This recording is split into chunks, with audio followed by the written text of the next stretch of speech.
What's going on, friends? It's Anton Daniels, and I gotta have a conversation with you guys about Tiege Hanley because you see how the sun is hitting me. This is no finesse, no makeup, no filters, no none of that. This is 100% Tiege Hanley. I use it in the morning as soon as I get up, right after I pray and brush my teeth, jump in the shower, and I'm hitting the streets because you never get a second chance to make a first impression. So even though they're giving you 40% off your first order, 20% off for life, even though you may get a free gift, forget all that, right? Because we would do this even if it was full price because it's worth that much. I'm in the streets, I'm kicking it with people when I see Dusties everywhere. You don't want to be them. You want to separate yourself.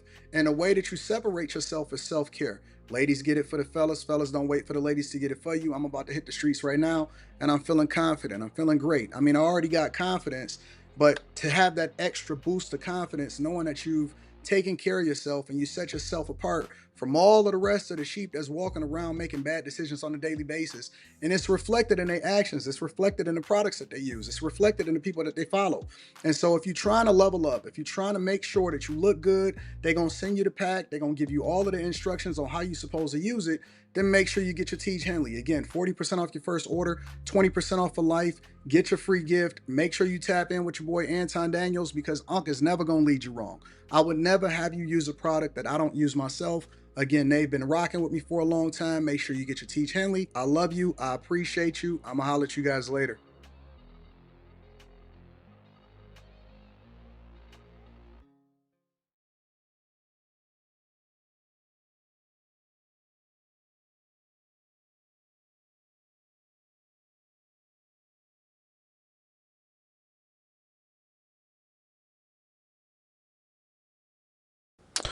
What's going on is Anton from AntonDaniels.com. I appreciate you guys for continuing to rock with me. Thank you for tuning in for another edition of the Millionaire Morning Show.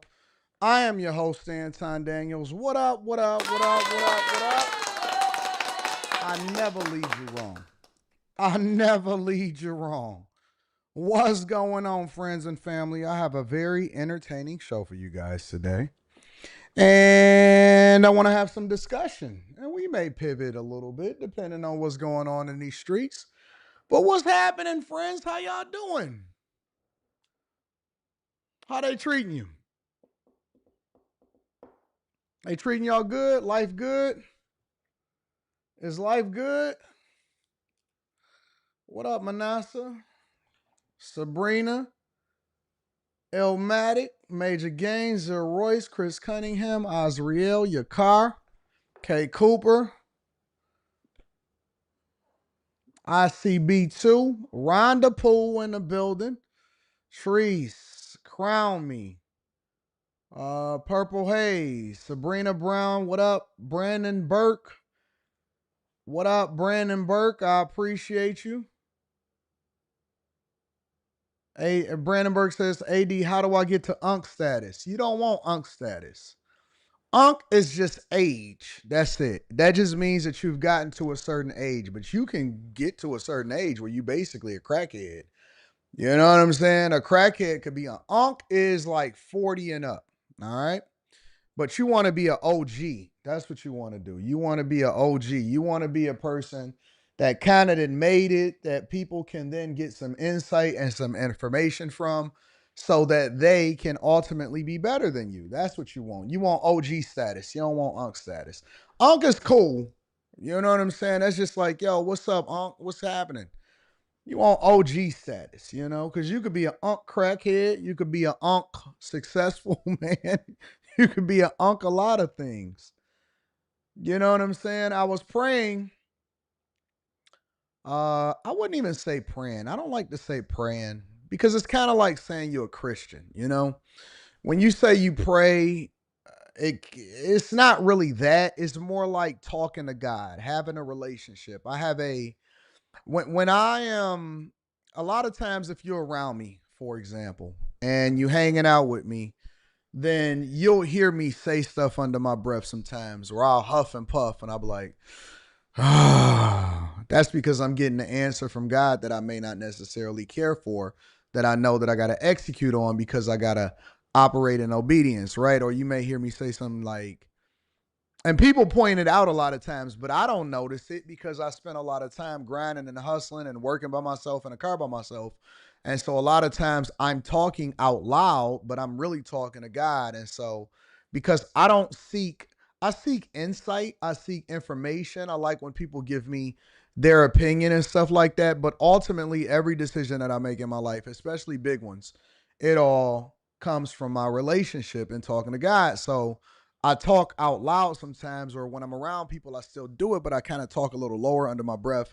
And so you may hear me say some stuff like, I don't understand. How is that possible? You see what I'm saying?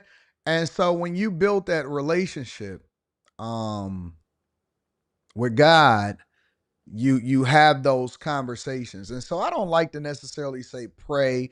I say that for the general public because that's what they get. I don't look at myself as a Christian. I look at myself as a saint. That means that you are more or less focused on trying to make sure that you obey every word, every piece of the word of God, and you're trying to get understanding. Whereas for the general public, they don't understand that. They don't understand what the difference is between a saint and a Christian. So, in order for them to be able to put me in a box so that they can understand what it is that I do, I say, "Oh yeah, I'm just Christian." It is what it is. It's like a generalization of you believing in God and believing in Jesus and all of that stuff, right? But to make a long story short, to get back to my point, I was talking to God today, and I was praying for somebody. I was petitioning God on behalf of somebody, and I'm like, "Yo, how can I? What can I do? How should I do different things differently? Is it me? Should I be a better friend in their life, or should I move a little differently and all of this? How?" And God, it's clear as day, y'all need to build a relationship with the Creator. Honestly, it's clear as day. It was like, let them be. I'm dealing with them. And I was like, ooh. It's one of them answers, one of them situations you got to get confirmation on. You know what I'm saying? So it was like, let them be. I'm dealing with them.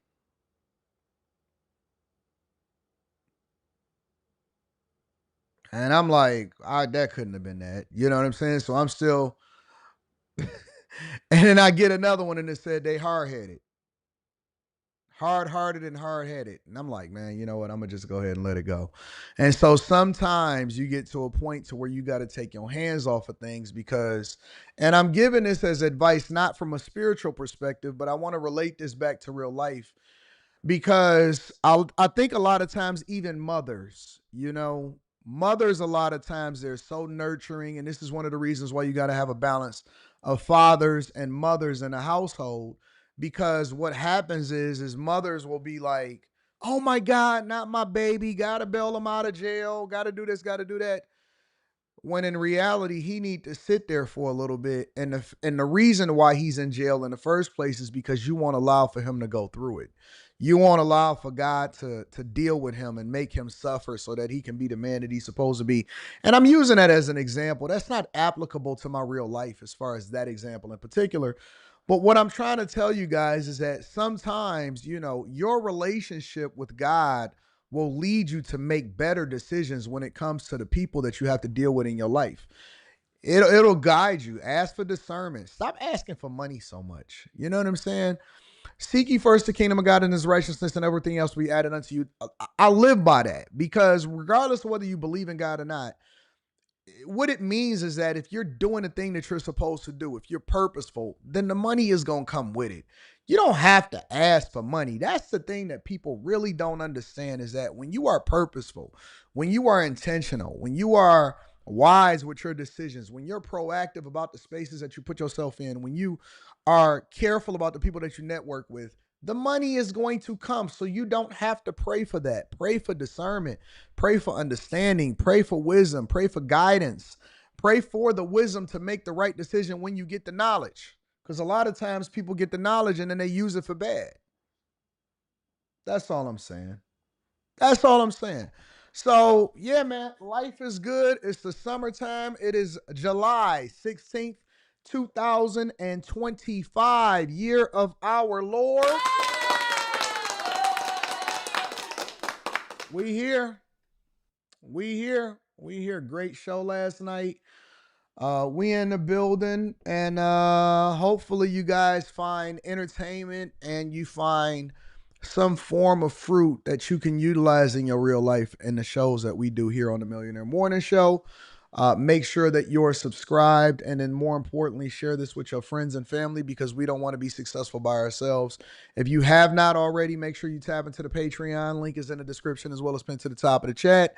I did a phenomenal Patreon live stream, which I did keep, and I uploaded it so you guys can be able to check it out. That is in the Patreon. Next, I believe that we have a block club, so we're gonna deep dive into the real estate game, and then we'll figure that out. All right, y'all ready to get started with the show? Let me read a couple of Cash App super chats in the building. Let's see what we got going on in these streets. Mike that dude. What up, Mike that dude? I appreciate you, bro. I appreciate you. Rand Wilson. Rand Wilson, I appreciate you also. Thank you, Rand Wilson.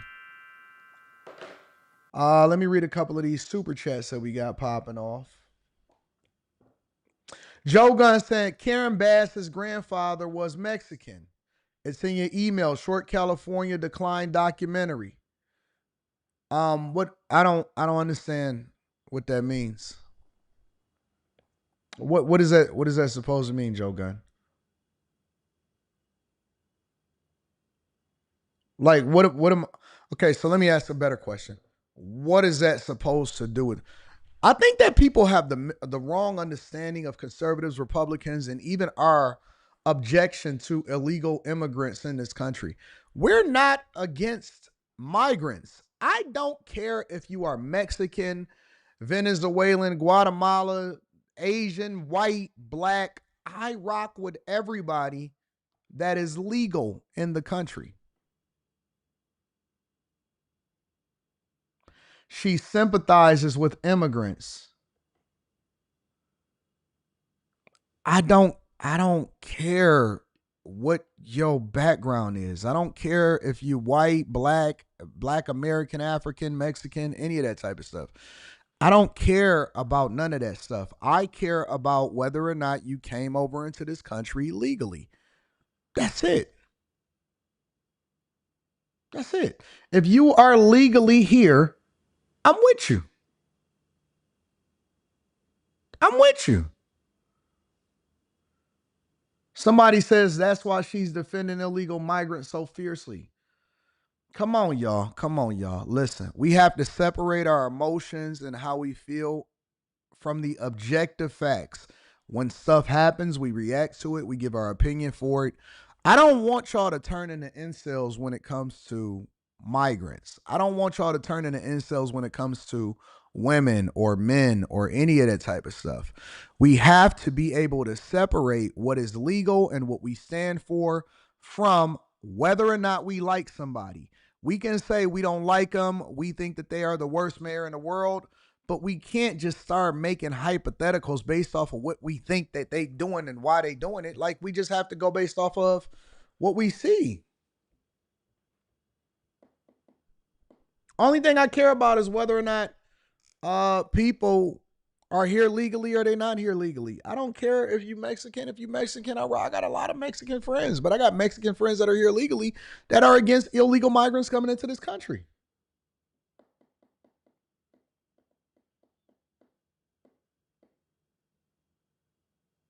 We so emotional. We're such an emotional people. That's why she's a sympathizer. Your homie is a criminal and you sympathize with him. He still needs to go to jail.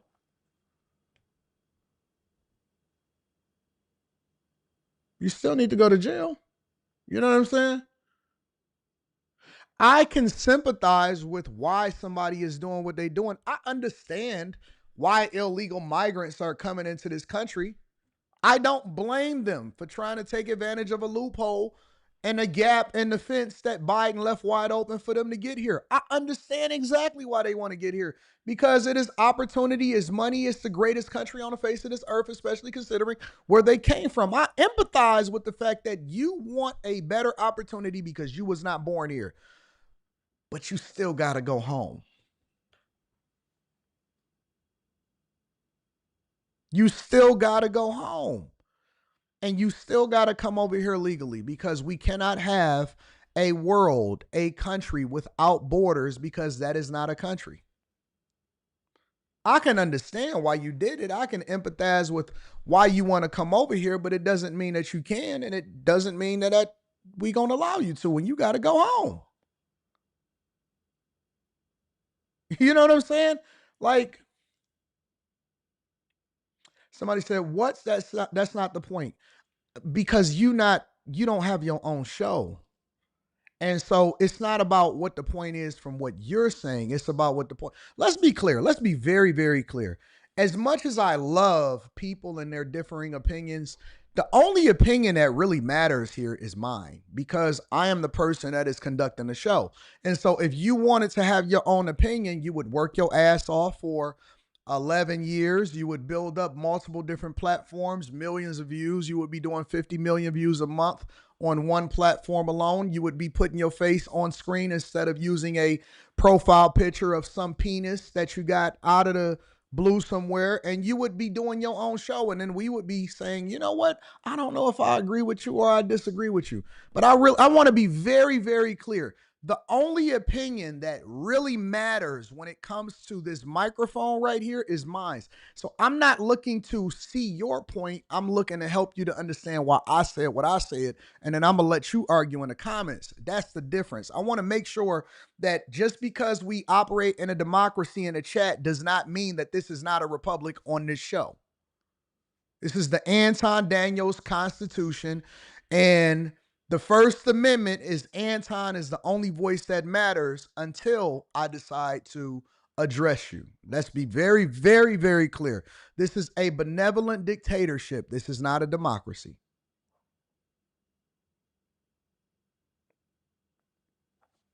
That's why they got reaction videos. You can go look at my clip, take it, and say, oh man, this is what Anton said. I don't like what he said. This is what my opinion is of it. There you go. Now you have the availability of using fair use to be able to dispute what it is that I said. That's all. You absolutely can have your opinion, but I cannot give a fuck about what your opinion is too. And I can choose not to even look at your opinion. See, listen, I'm God over here. It's just the way that it is. We're made in his image. I allow for you to be able to type in the chat because I am operating in a censorship free YouTube. At any point, I could remove you. That's what it is. That's how life works. I'm God of this platform. If you wanted to start your platform, you could be God too.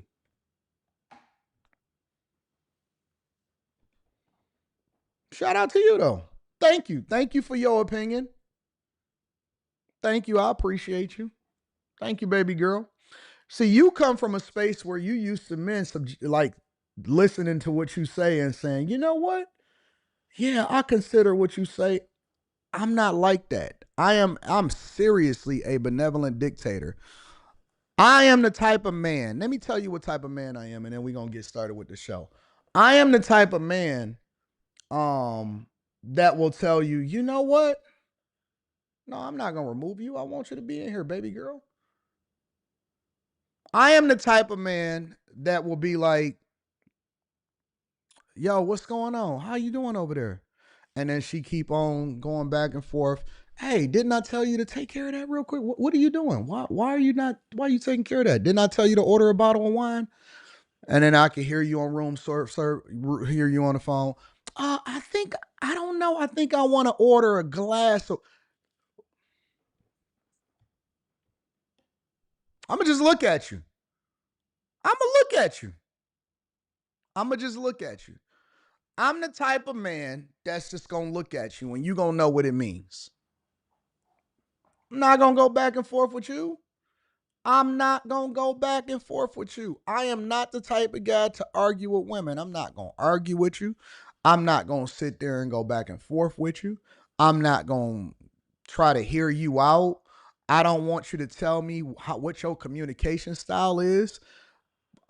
by all means, I'm not going to say it out loud, but I want you to know that I truly don't give a fuck. I genuinely don't. This is the United States of Anton.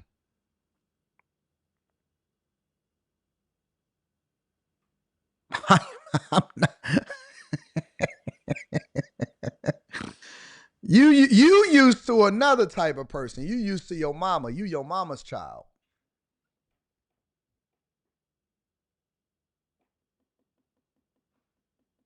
You used to going back and forth with your parents. I didn't do that. I'm the type of dude to get the belt out and say, "I'm sorry. Did you say something? Was it something else that you wanted to say?" I don't argue with children. I don't argue with women. I don't do none of that. I entertain it on the internet because we got panels. But in real life, this is me chilling, cool, entertaining. Let's go get some money. Let's go have some sex. Let's go enjoy life. Let's take some trips. Oh, I'm sorry. That don't suit you? Okay. Don't worry about it. Replacements. I believe in replacements. You ever seen the movie Replacements? I can always find another you. Anyways, it reminds me of people. I seen somebody on X or something. They said, I finally did what I needed to do. I blocked Anton.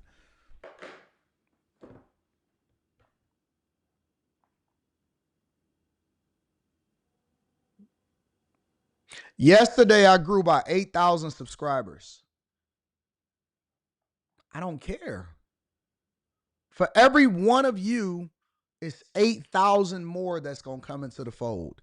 You don't have to announce it. You don't have to say, oh, I don't like you no more. You could just leave. You could just leave. We can always get another you. We can always find another person. You're not that important. Go ahead. Have at it. I can't believe you said this to me. I'm about to leave you.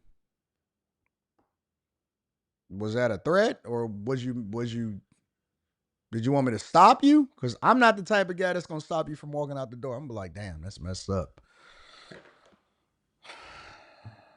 What's up, baby girl? Yeah, no. She was tripping because she said that I don't like the type of movies that she like. You want to come over here and watch this movie with me? All right, I'll see you at 8. It's another chick to watch another movie right after you leave. And she gonna be walking, she gonna be badder than you, she gonna look better than you, she gonna have a better attitude than you, she gonna throw it back more than you, she gonna open her mouth wider than yours.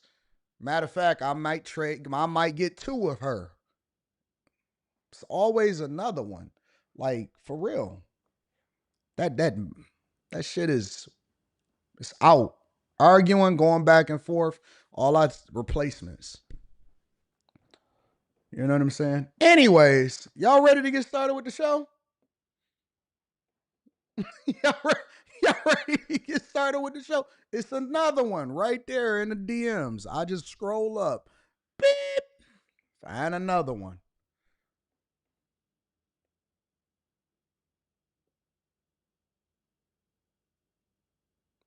Somebody says so egotistical. You so gay.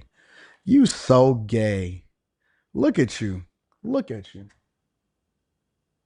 Is that your hands or your feet in your profile picture? That's why I need to see who these people are that I'm talking to. You so gay. M2D2Y. So gay. Get some backbone in you niggas. Where y'all from? Where y'all from? San Francisco, Atlanta, born and raised, ATL Shawty, P2, A-Town. Where's you niggas from, man? Anyways, let's continue on with the show. Make sure y'all tap into the Patreon link is in the description. Tiege Hanley 40% off your first order, 20% off for life. Let's get into it, y'all. Joe Gunn says, Karen Bass says, oh yeah, I seen that one. Shout out to you. They call me Mr. Bibb says, good morning, Molly. Even though I might disagree with you, you should still have your own opinion. Last night was a no-win situation for you, but I would like to say you did a damn good job. There you go. John Teal says, shout out to you and the best show. I appreciate the content and laughter to get me through my day. I do not get to watch the after hour show, but it's truly a blessing. Well, rewatch it. It's still up there. I'm going to throw the timestamps in there for y'all later on today. Chris Cunningham says, AD, I need help. I have this friend who was a known cheater, and his wife texted me and said that I'm a bad friend and effed with me because I'm not. And it F with me because I'm not. I told her he's grown, man, and make his own choices and stop talking to me. Here's the thing, Chris. Let me give you some advice. What the fuck you talking back and forth to his wife for? Block. I ain't about to talk to you. I ain't got nothing to do with nothing, y'all. I'm not explaining to you. I'm not talking to you. Don't reach out to me. That sounds like a personal conversation that I do not want to have a conversation with. What the fuck are you talking to his chick for? And why is she reaching out to you? You know me, I'm going to take a different approach. I got a whole nother mindset when it comes to some of this stuff that y'all be saying. What you talking to me for, Block? And then I'm going to tell him, hey, man, better get your chick, bro. She sent me a message. Yo, chicks, hey, man, I blocked your chick today, bro. I don't even know why her number is in my phone. I think it's weird, but I'm going to let you know, man. Hey, this is what she's saying. This is a text message. So, hey, I don't want to be involved, bro. I'm not talking to you. I don't want to talk to you. I don't have nothing to do with your chick talking to me. I don't talk to chicks about they man. I don't know. Don't call me. Don't text me. If you're not sending me a message to get a like, oh, I got this event coming up and I wanted to make sure that you guys knew about it. If it ain't on that, then don't send me no message. I don't want to know about nothing that you got going on. I don't care about your kids. I don't care about your man. I don't care about nothing. Don't send me nothing. That's your answer. Blocker. Don't offer no explanation. Don't go back and forth. Stop negotiating with her. That ain't your problem. Thomas says, good morning, AD. Millionaire Morning Show and a fellow bag chasers. Today, me and my wife have been married for 26 years. Yo, shout out to the 26-year veterans in the building. Sly White says, Unc is reserved for older, competent men, not just any male. As you said, an old crackhead is essentially a YN or nephew in a derogatory sense. Keep bringing the fire time, dog. Shout out to you, bag chaser for life. Nichelle says, recently came across a page on IG of a recent Mexican deportee. Dude was sucking a water pipe to fill a bucket because water is only available between 8 and 9 daily. So thankful to be from the United States of America. Facts. I'm with you. I'm with you. I am with you. And don't even tell her, Chris. Don't even tell her that you blocking her. Just block her. We don't have nothing to talk about. I got better things to do with my time. Anyways, let's get into the show. Make sure y'all hit a like for the algorithm. Subscribe to the channel and turn on your notifications. You know we got to go local first. Let's spend 10 minutes on this. Effectively 10 minutes. Oh, man. Here we go. There we go. All right, let's get it popping. U.S. Marshals and Chicago police have a suspect in custody after finding a woman beaten to death inside her Southside home last week. And WGN's Christine Flores has the latest on the investigation. Good evening. The beloved mother leaves behind 6 children, the youngest 9 months old. Family members say it has not been an easy journey through their grieving process, but they say they are standing strong for the children. There's so many people who love Nikwa, who want it different for her. And if you are watching this and people are watching this, let her loss be a testament so that you don't have to go through this and your family doesn't have to go through this. Latasha Kinnard is referring to her sister, Shaniqua Kinnard. She was the wild child, the spirited child. She loved to have fun. Whenever I hear that, that's an automatic red flag to me. Now, that doesn't mean that she deserved to lose her life.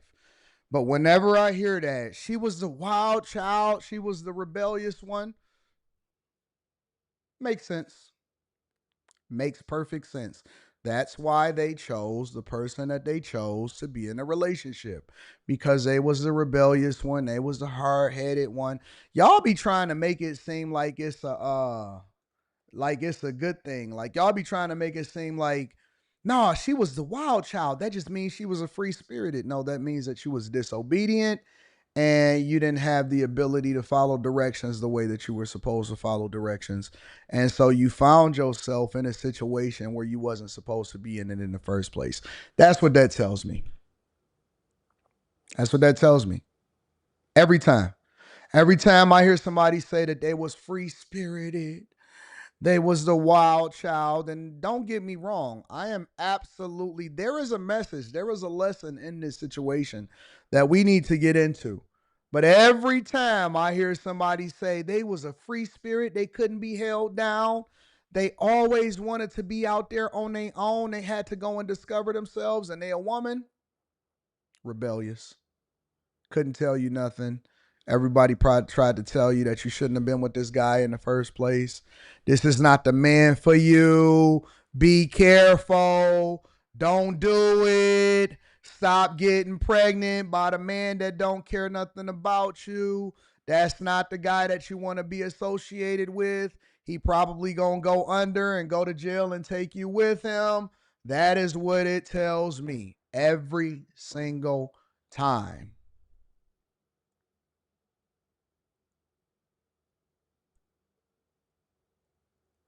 Every time. She was the wild child. She was the one you couldn't control.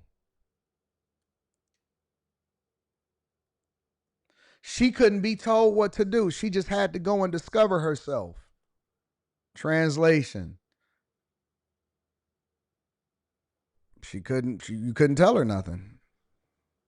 Never should have been. Ladies, y'all shouldn't even be with these guys in the first place. That's just the honest to God truth. What are y'all doing?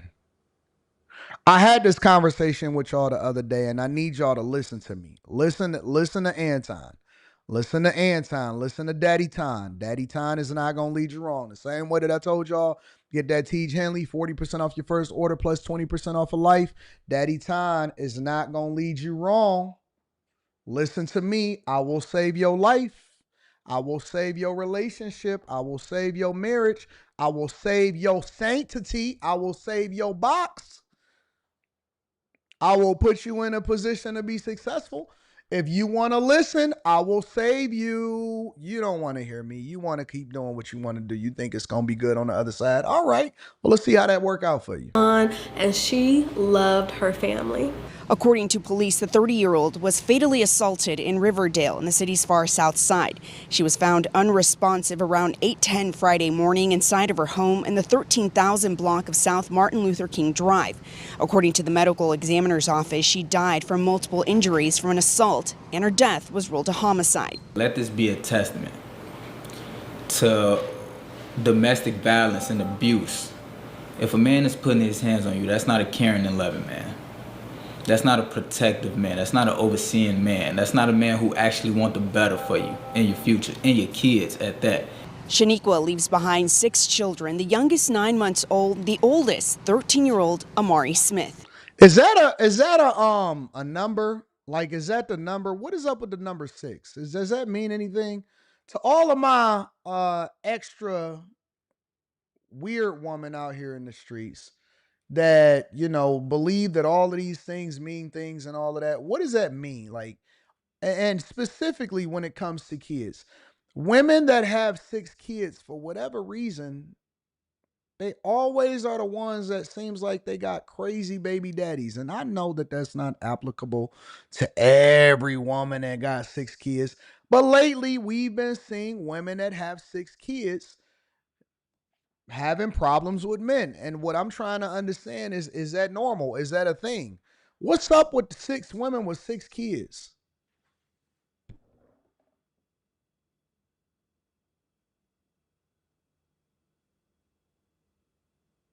That talk to dudes that don't care nothing about them. That's what I'm trying to understand. Women with 6 that don't necessarily pick the right man. What is up with that?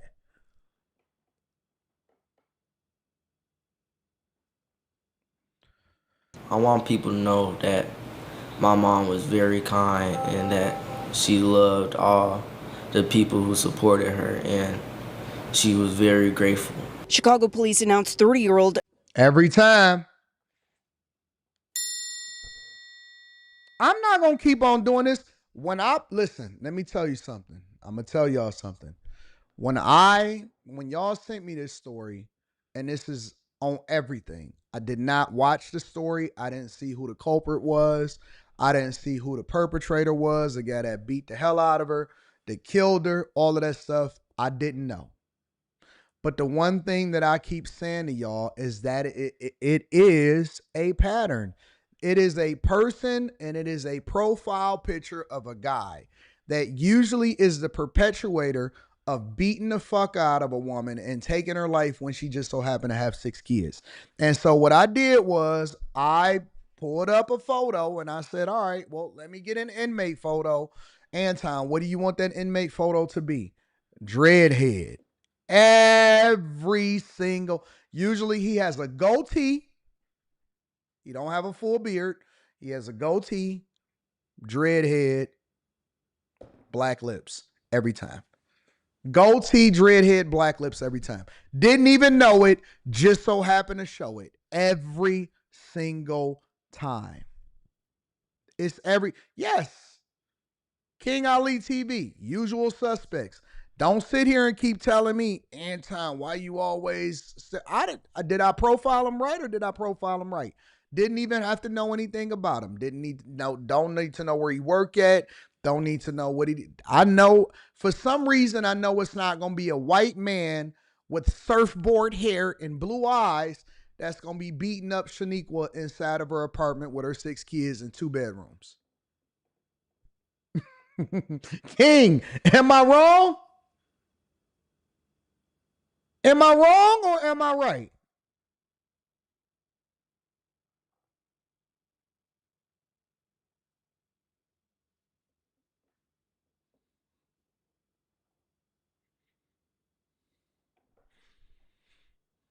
If I was a police detective and I walked up to the crime scene and then I went in and I said, oh man, this is so bad. How many kids she got?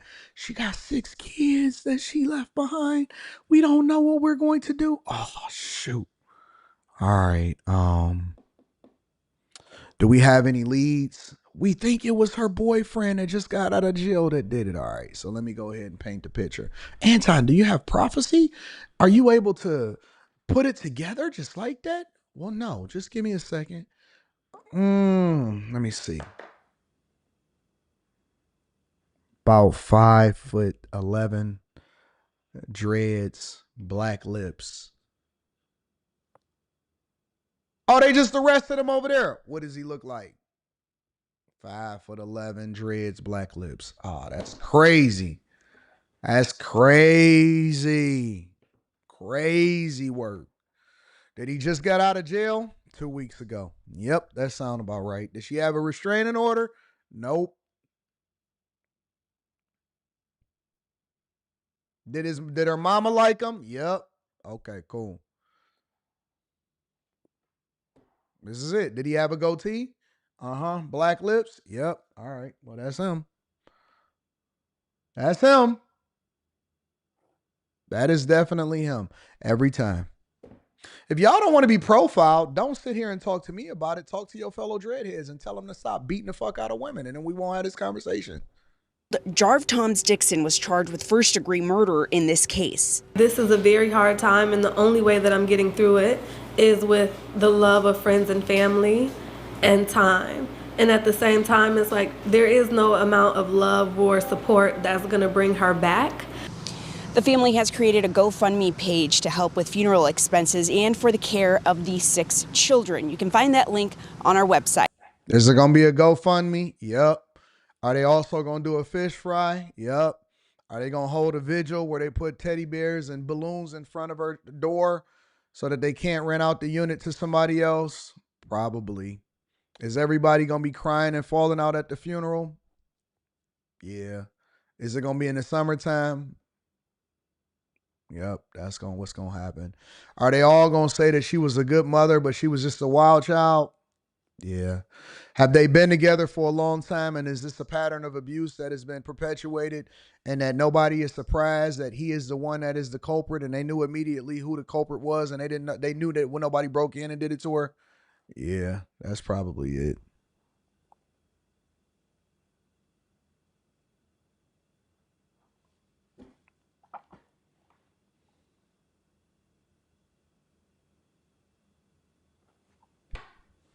Every time.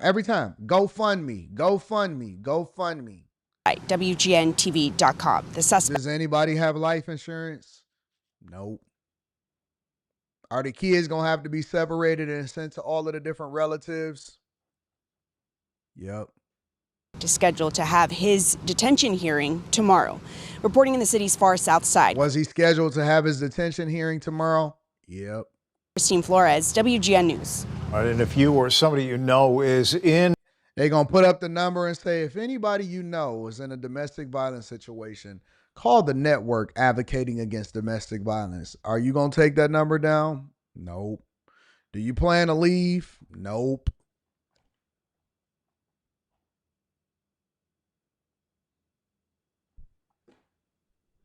Dog, we've been hearing these stories. For us, listen, for everybody that's observing this and is like, oh my God, this is so horrific. We used to this. We've seen this since we was little kids. We already knew this. We seen this. We programmed for it. We know what it is. This ain't new to us. You new to this. We've been doing this. This ain't new to us. We've been getting to this for a long time. We know who it is. We know what their picture's gonna be. We know what they're gonna talk about. We seen them. All you gotta do is go to the local watering hole in your city. The latest bar that somebody went to that Keith Lee or Mr. Chime Time went to and did a review video of, when they went in and got their food, you can look around. It's about 6 of them. It's 6 couples of different guys with their girls, and 4 of them is in the exact same situation with the exact same hairstyle, the exact same chick that's built the exact same way. She went and got her. It's all the same. The oldest kid is at home watching the younger kids, and they waiting for mama to get home because she ain't leave nothing but hot dogs and chili cheese fries for the kids to eat. But she was a good mother. She cared about everybody. She would get to give the skin off of her back in order to make sure that you're good. It's the same thing every single time. Every single time. He snapped because she called the police on him and told the police where his stash was because he was beating on her. And so when he got out of jail, he came. Same old. Make sure y'all hit a like for the out. If it's a lie, you told it. Same old. Make sure y'all hit a like for the algorithm. Subscribe to the channel and turn on your notifications. I see him walking down the street. 392Q says the bag don't stop. Learning how to day trade made $60 my first day today. Seems easy, but a lot of learning. Oh my God.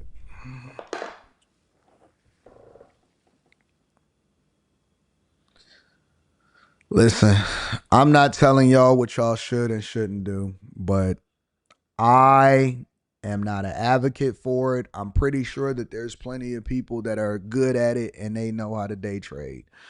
I am an advocate for long-term, patient, and smart investing and using the 8 things that we look for in order to invest in a company. So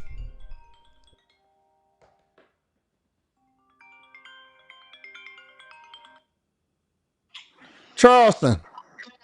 What's up, big y'all? What's going on, bro? Man, y'all overdue, man. Shit. All right, when you want to come, August? Let's do August, man. I just went and got a facial and came home and put some exfoliation shit on my face and burnt all my skin off my face. Give me a couple weeks. I done turned into a metrosexual. I get pedicures, manicures. I got a maid now. Facials regularly. I get my toes done. I put the clear paint in there, polish on my toes. Yeah. All right, bet. Give me like an hour and a half, and then we can set it up. Okay, and then I want you to come to Miami, man, and come get into the stream. Come stream with me and Aiden one day. All right, bet. I'm on it. I bet. All right, bye.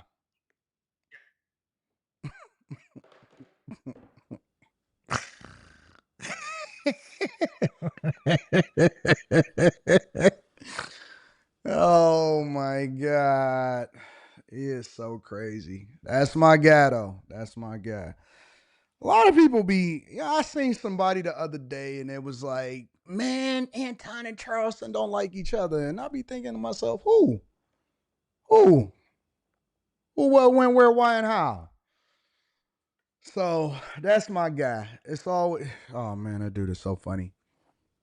I bet. So I'm there y'all go. I gotta go to Miami and I gotta take care of business. Let me see what else is going on.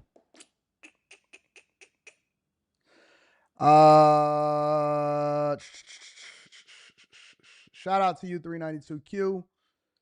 Master Irrigation 230 says, how the hell we only 13% when every female on the news got 6 to 8 kids? The math ain't mathing. I don't know. Greg Charlie says, what up, AD? Haven't you given opinion on who you believe should be the new mayor of Detroit? What are your thoughts, and do you not want to speak on that here? My bad if you already spoke on it, been busy lately. I am removing myself from speaking on that, from speaking on the local politics of what happens in Detroit. Yes. I am not going to speak on it. I have thoughts, but I'm not going to speak on it. Carrington Love Jr. says, women be living with these dudes. It's different when you got the biggest platform in the city. You know what I'm saying? Because you got too much influence.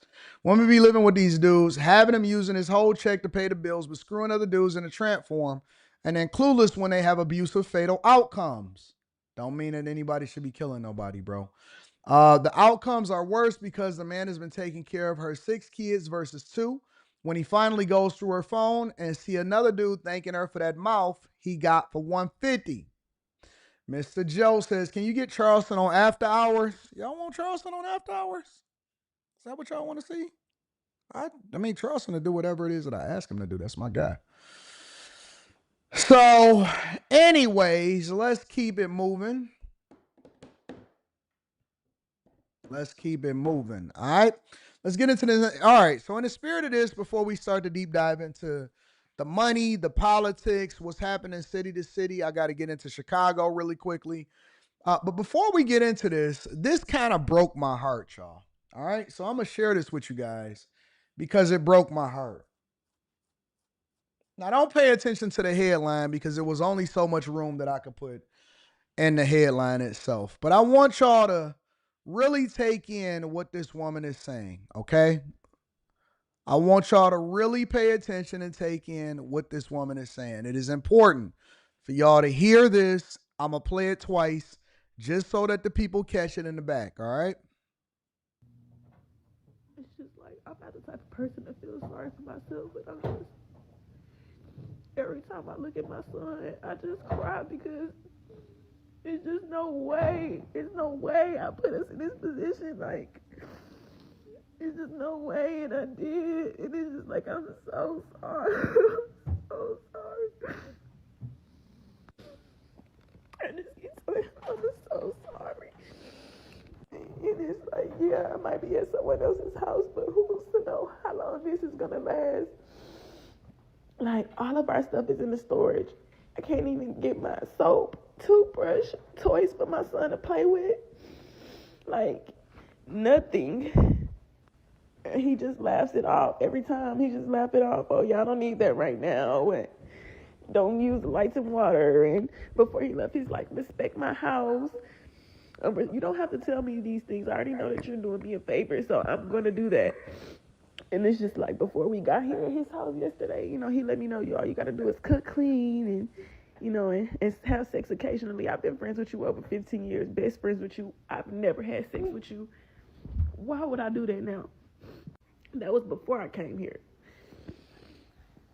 Laughed it off, brushed it off, but it's literally just a different story now. Now it's to the point where We're literally in the dark. He told me don't open any blinds to let any light through because the leasing office is right here. Be mindful of the water. We have to take a bath. I have to brush my teeth. I'm always gonna be mindful of that. Before he left out to go to work, hey, I'm about to go to work. You know, respect my place. Don't open the blinds. Don't go outside. Like I said, I'm in here with a 2-year-old. So that is hard. I'm going to play it again for the people in the back. All right. I'm going to play it again for the people in the back because I want y'all to see what a lot of these women are going through. All right. Let me add the additional context because you might not have been paying as much attention as you should have. She's homeless. This guy who she's been friends with for 10, 15 years, who she's never had sex with. Obviously, he never implied that he wanted to be with her or had sex with her, or she just kept him in the friend zone because a lot of women like to keep guys in the friend zone.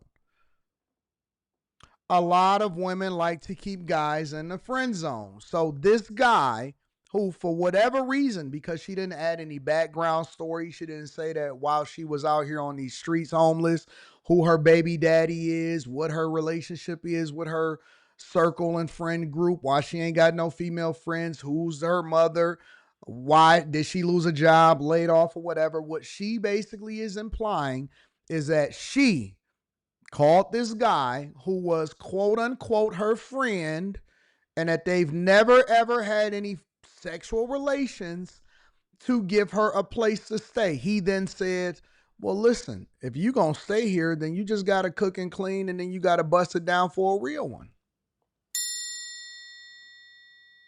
He said you gotta cook and clean and then you gotta bust it down for a real one. But also, keep the lights off when I'm not here. Be mindful of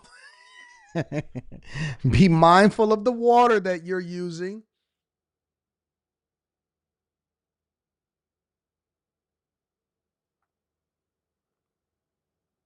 And don't let your son climb all over my Xbox probably or my PlayStation. I don't know. I'm going to play it again for y'all so that y'all can get the full context again. It's just like, I'm not the type of person that feels sorry for myself, but I'm just, every time I look at my son, I just cry because it's just no way. There's no way I put us in this position. Like, it's just no way, and I did. And it's just like, I'm so sorry. So sorry. I'm so sorry. And it's like, yeah, I might be at someone else's house, but who's to know how long this is gonna last? Like, all of our stuff is in the storage. I can't even get my soap, toothbrush, toys for my son to play with. Like, nothing. And he just laughs it off. Every time he just laughs it off. Oh, y'all don't need that right now. And don't use lights and water. And before he left, he's like, respect my house. You don't have to tell me these things. I already know that you're doing me a favor, so I'm going to do that. And it's just like, before we got here at his house yesterday, you know, he let me know, all you got to do is cook, clean, and, you know, and have sex occasionally. I've been friends with you over 15 years, best friends with you. I've never had sex with you. Why would I do that now? That was before I came here. Laughed it off, brushed it off, but it's literally just a different story now. Now it's to the point where we're literally in the dark. He told me don't open any blinds to let any light through because the leasing office is right here. Be mindful of the water. We have to take a bath. I have to brush my teeth.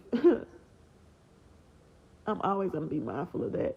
Before he left out to go to work, hey, I'm about to go to work. You know, respect my place.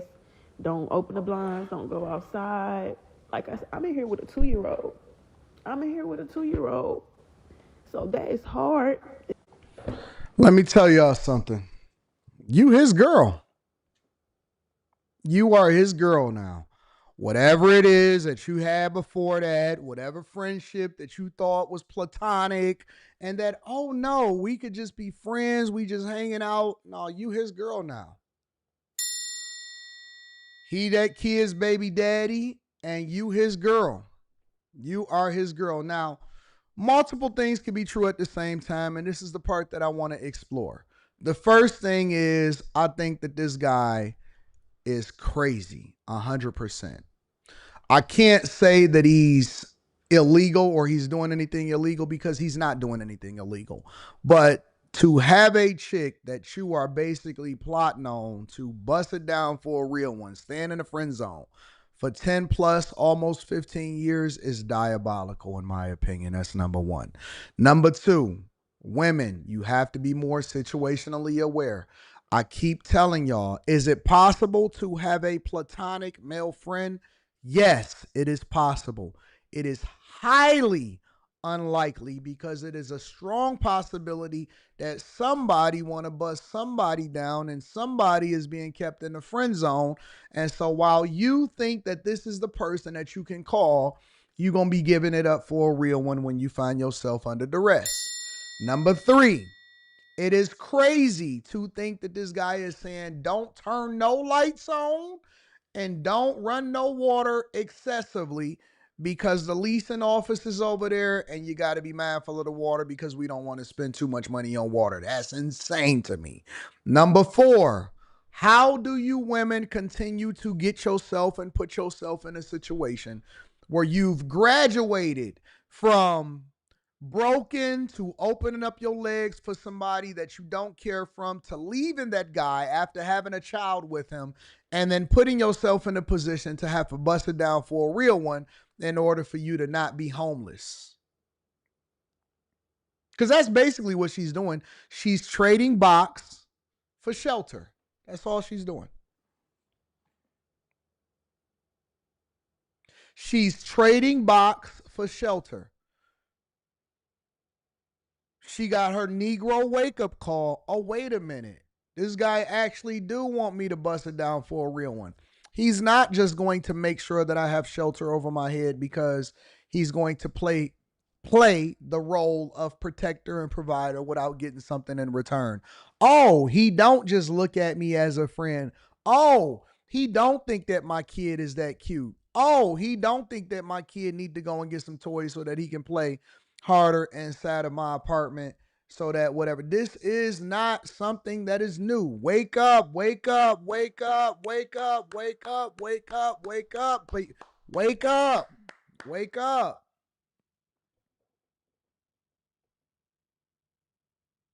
Wake up. Whatever the conditions are that you in, you basically, that's your man. That is your man. That is your man. You was basically hanging around a guy, and I don't even think that she is unaware of how he was living and what his personality was when she was just his friend, his quote unquote friend for the last 10 to 15 years. This ain't new to you. You listen, this was your last resort. The only thing that you was appalled at is the fact that you was busting it down for a real one. You want to stay here for free? He basically gave her the ultimatum. Is that something that I would associate myself with? Absolutely not. But he basically gave her the ultimatum. Yo, you want to live here for free? Well, you got to cook, clean, and bust it down for a real one. Don't turn the lights on. And be careful of how you use the water. And so she basically is a prisoner of her own circumstance at this point. Prisoner of your own circumstance. Man, y'all got to do better. You genuinely need to do better. Y'all have to do better. Why would y'all put y'all child in this situation? Who and where is the baby daddy? And why are you not running back to him? How come you ain't called your baby daddy and said, hey, listen, I want to get back together because this is not good for me to be out here homeless with nothing, getting evicted and having to trade box with a guy that I never intended on giving box to and living in this situation. She knew how he was living. If y'all been best friends for this long time, then you knew how he was living. You knew how he was moving. And so this ain't new to you.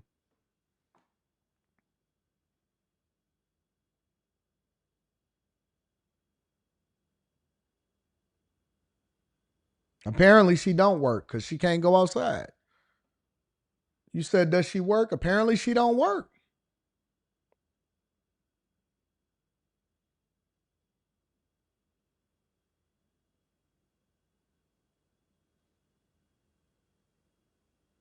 We got to make better decisions.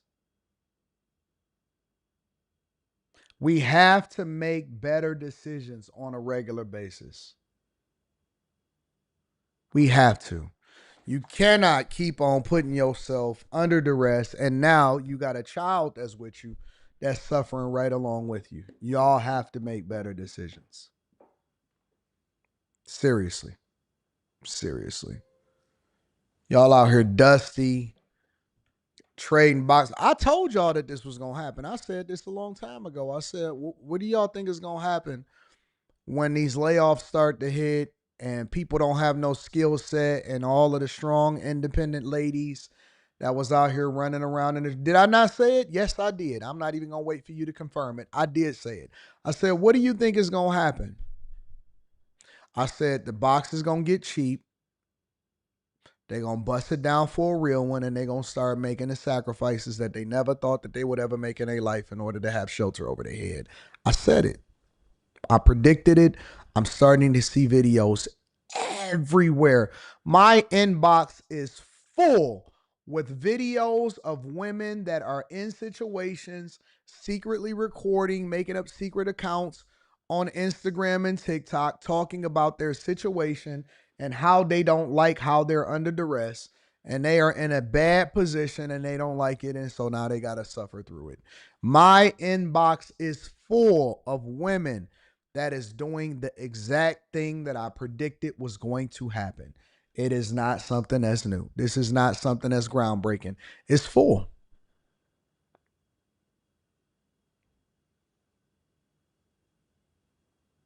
It is full. It is so full. And I'm going to be honest with y'all. I don't want no chick that's dusty that feel like she need to bust it down in order to have a place to stay. I'm not that type of person. I'm not. I just don't. Like, if you're going to be here, you just going to have to want to be here. And then the benefits that come along with being with me just come along with it. I don't want nobody that feel like they got to be a slave. I don't want no slaves. I'm good. I want a Tesla bot that's a slave, but I don't want no human slaves. You know what I'm saying? I want people that actually see value in being here and they want to be there. I don't want nobody that's there because they got to suffer through it. It is so many women. Oh my God, it is so many women that is out here struggling. I don't think that I seen this many women struggling in 2008. Maybe I just wasn't paying as much attention because I wasn't on social media the way that I am now. Honestly, I have not seen this many women, specifically white women, black women, Asian women. They are of all demographic. It ain't even just one demographic of women. I have not seen this many women suffering financially and is trying to figure out how they gonna make it from day to. It's a day to day. It ain't a month to month. It ain't a week to week, check to check. It's a day to day situation for a lot of women out here, and I'm like, Jesus. Real talk. I'm trying to figure it out. I done pulled all the way back. I done got scared. Like I'm on some. I just start looking at people when I walk past them. I'll be like, mm.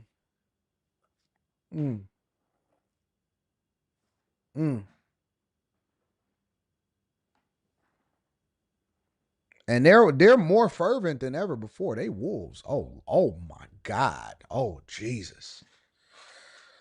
Woo.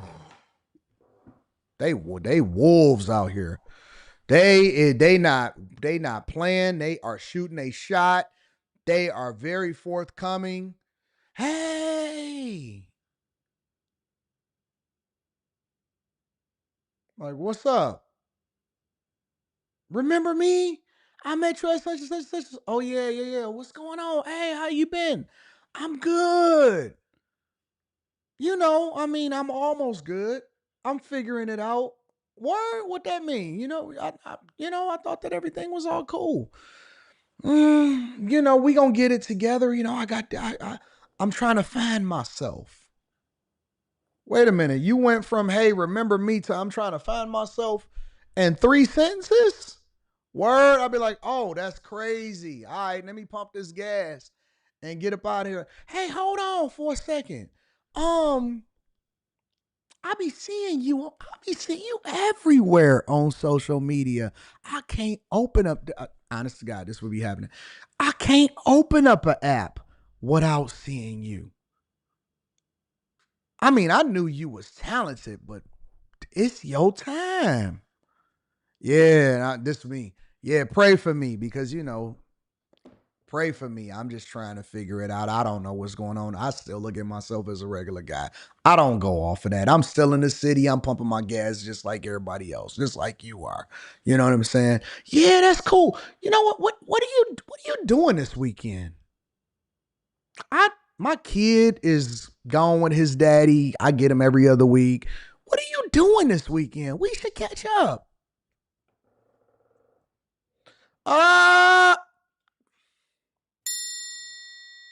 If I'm lying, I'm flying. If I'm lying, I'm flying.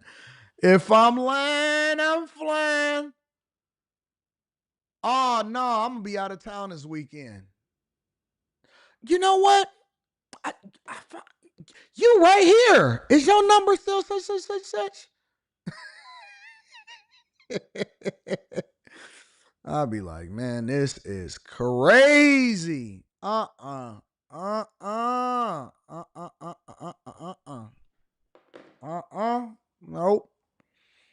Nope. I don't even like to play flirt no more on the internet. I don't even want to say the Choose You Tutor, as in they be choosing first. I heard you on the Choose You Tutor. I'm coming too. Like, girl, hold on for a second. Jesus, what you?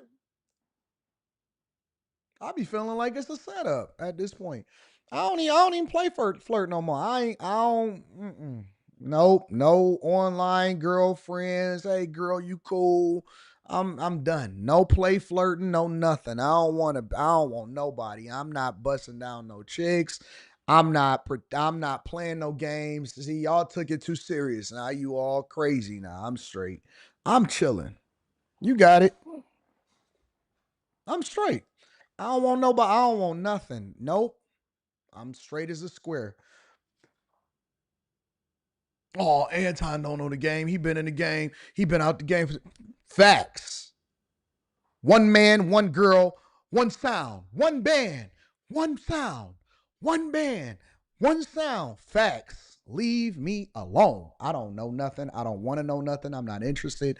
I don't see nothing. I don't see nothing. Nope. I don't. Monday nights, ain't nobody getting no flights, no nothing. I'm done. I'm out. I'm done. I don't want no parts of this.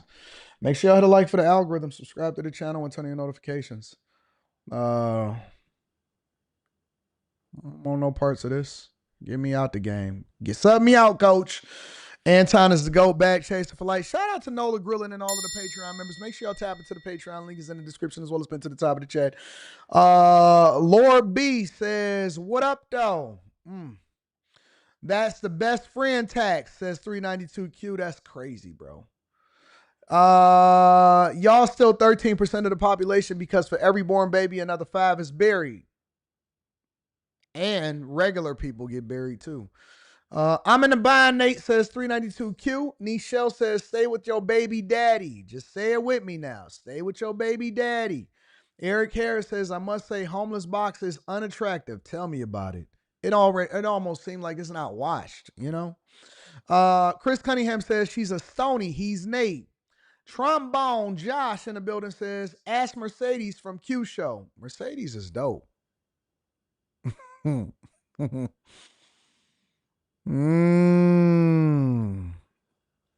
you get that from? Where you get that from? Y'all be remembering people. Self-made forever says, ladies, who is at fault if she pops out a kid with this guy? She sees how he is treating her and she is saying, accountability on who?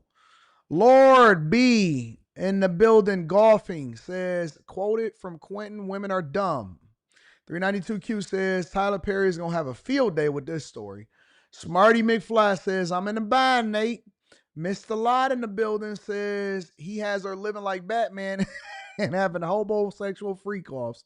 Pretty sure she is going to take him to some kind of court one day. Maybe. Mr. Lot says a desperate woman is a dangerous woman. Facts. Carrington Love Jr. says I went viral on Facebook over this. I'm telling you, 80% of women are dusty, over 26 years old, and 2025 is rare to find a clean one. Master Irrigation says, like Dollar Bill said in the Players Club, you don't get nothing.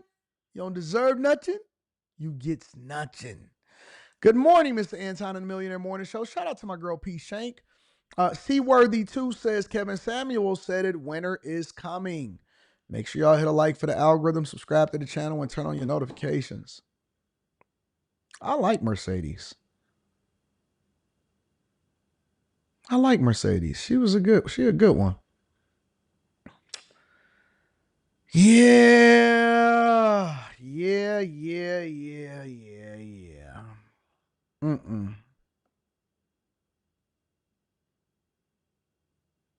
I like Merc.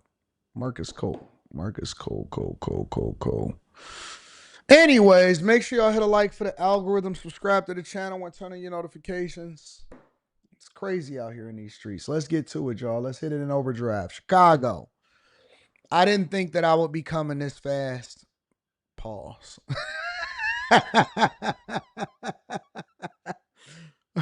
I don't even say pause, but that was a big pause. Let me revise what I was about to say. I didn't think that I would be I can't even say it right. I didn't think that I would be bringing Chicago to the front of the congregation this quickly. Is that better? Is that better? All of this box talk, all of this relationship talk, all of this people is struggling, selling box for $39.95. Now y'all got me talking crazy. That's not even what I meant to say. That's not how I meant to say it. What I was going to say was, I don't...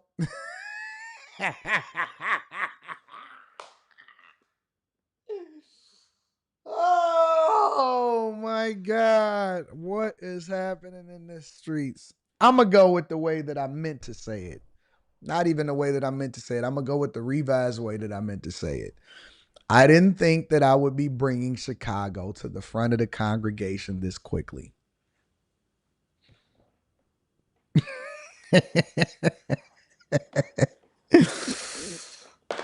Oh, man. This is so dumb. This is so dumb. Chicago schools, $734 million budget deficit, 1,458 teachers laid off. Let's get to it. Make sure y'all hit a like for the algorithm, subscribe to the channel, and turn on your notifications. Also new for us here at 4, nearly 1,500 teachers out at Chicago Public Schools. The layoffs come on the heels of a doomsday budget with a $700 million gap to be filled. But CPS says today's cuts are not related to this year's deficit. CBS News Chicago investigator Dorothy Tucker here now taking a close look at these cuts, Dorothy.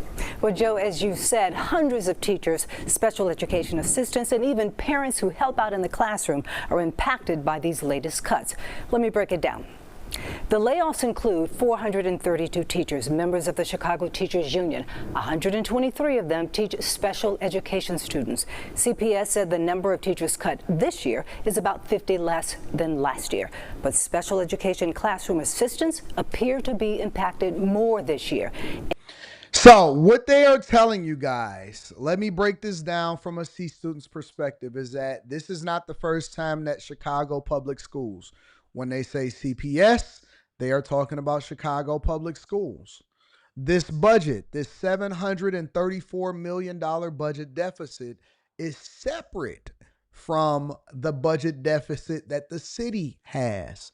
So when the city says that they have a budget deficit, they are saying, listen, city services, what y'all pay y'all taxes into when it comes to the everyday running of the city itself, salaries, services, garbage pickup, the streets, keeping the streets cleaned, whatever it is that the city does funding different things, programs, initiatives, police, firefighters, sanitation, all of the things that is related to running a city on a day-to-day basis. Chicago is $1.14 billion in a deficit annually, meaning that they are running up a deficit every single year.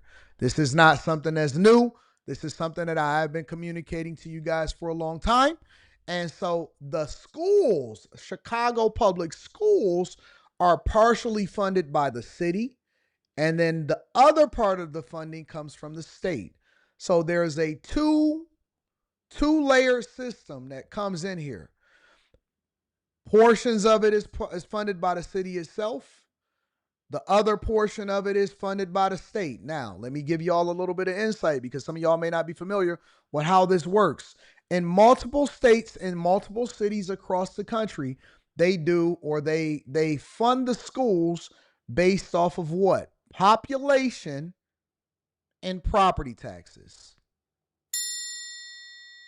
Population and property taxes. So when we go into these cities and we say, oh my God, I want better schools, chances are that is meaning that we want to pay better property taxes, or we need to raise the value of our home so we can pay more property taxes.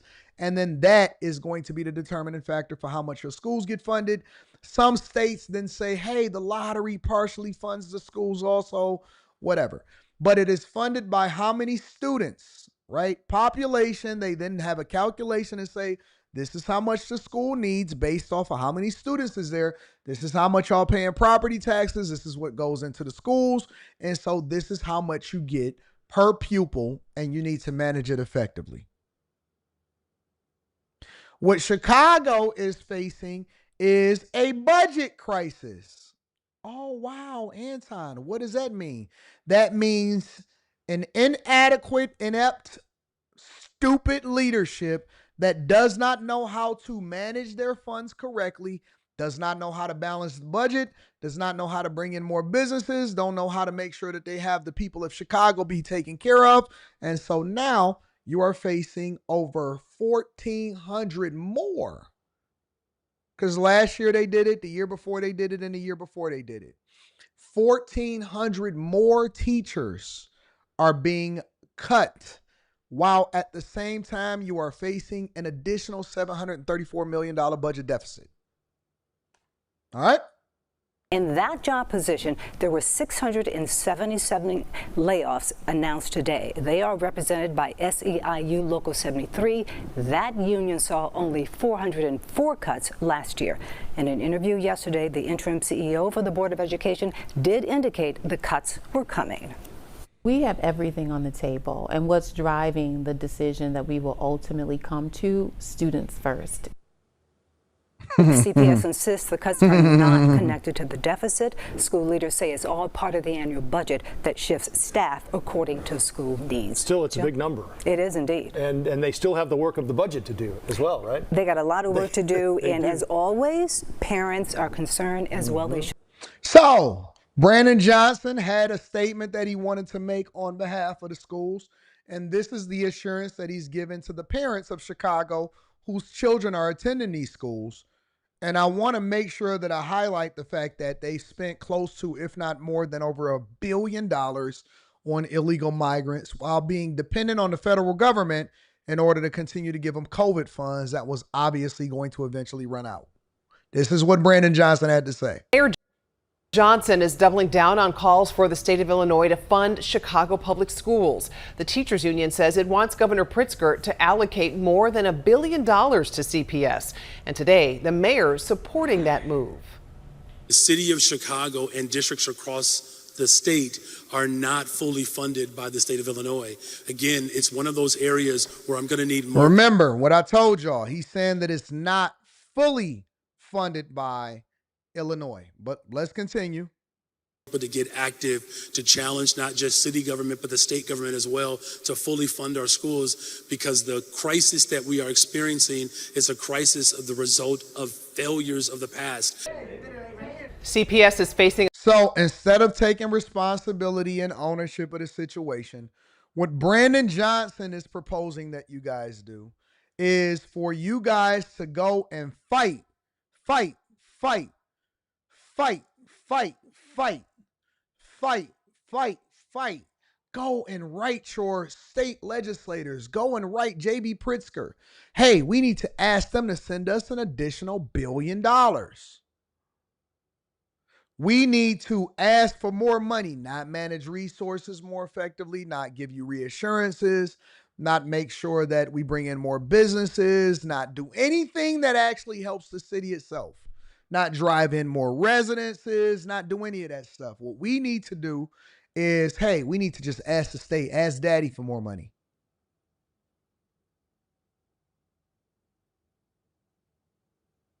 You're looking at it right now. He's telling you what he wants to do. Listen, we need to ask daddy for more money. The solution is to go to the state and ask them for more money.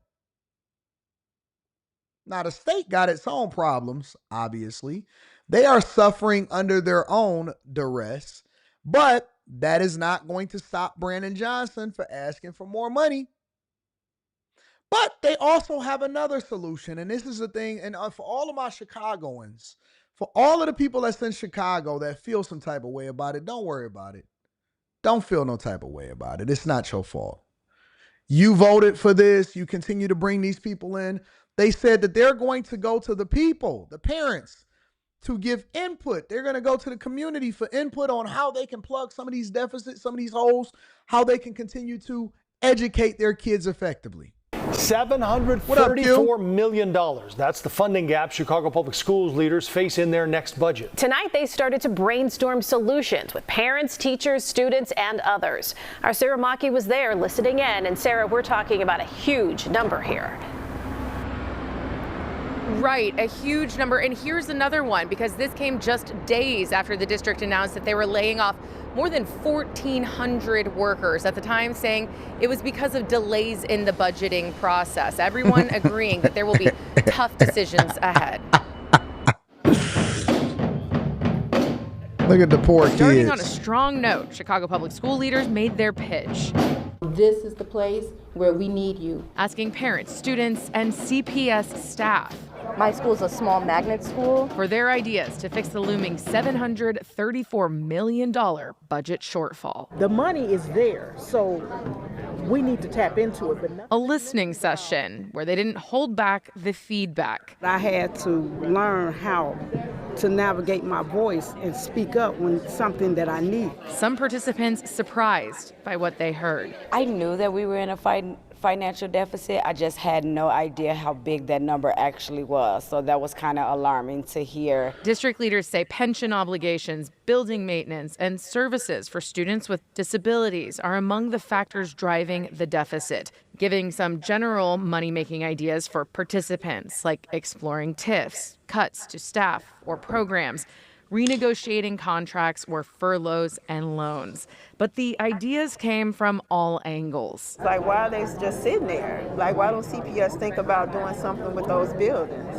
That's money. Nothing is mentioned about these marijuana shops popping up. A growing chorus of suggestions, district leaders tasked now with turning them into one harmonious. This is what you call an act of desperation. This is what you call a failure of leadership. This is what you call no direction. And people, I was having a conversation. Q was there. Q, you was hosting a show, and I was having a conversation with a guy from Louisiana. And I asked him, I said, why don't you feel like it's necessary for you to get involved with the political process? Because politics is not just who's the president of the United States of America, you're not affected by it. Politics is your daily life. It affects your garbage pickup. It affects the police responses inside of your city. It affects every single thing that you touch. Politics is going to play a role because you are choosing who you want to lead your city. It is going to determine the judges that sentence your cousin to 25 years to life. It is going to determine whether or not your roads get fixed or who sold the roads in Chicago that you guys get no revenue from. It's going to determine whether or not they increase the bond rating, right? So that They actually paying less in interest towards creditors because of the money that y'all borrowed. Every single thing that you do is going to be impacted by who you vote and then the legacy cost that comes along with it. And so now what they're doing is they're tapping into the community to come up with ideas of how they can plug a 734. You can't plug no $734 million budget deficit. You can't plug that. Y'all acting like we said $74 or $734. Hey, let's come up with an extra $7,340. No, that's not what we doing. He said 700. Even bro, we didn't even say 7 million. We said $743 million. And you can't fix that. That's why y'all kids is coming out of school looking dumb and can't read. The cat jump over the high. No, it's not high. It's hat. It's hat, Bartholomew. That's why your kid can't read, bro. That's why they don't get no good free lunch. Every single day, they keep eating the same thing. Same thing, same circumstance, same situation. Your kids can't eat. They can't pay attention in class. He can't get his helmet that he need because he keep hitting his head against the wall. Why y'all ain't giving him this helmet today? Well, he broke the last one. Okay, so get him a new helmet. We don't got no more helmets, and we don't have no money to go buy no new helmets. So then you got teachers going into their pockets, going to get your kid a new helmet. They got to get him an NFL ready, certified, authentic helmet because they know that he hit his head harder than he was last year because he even more crazy.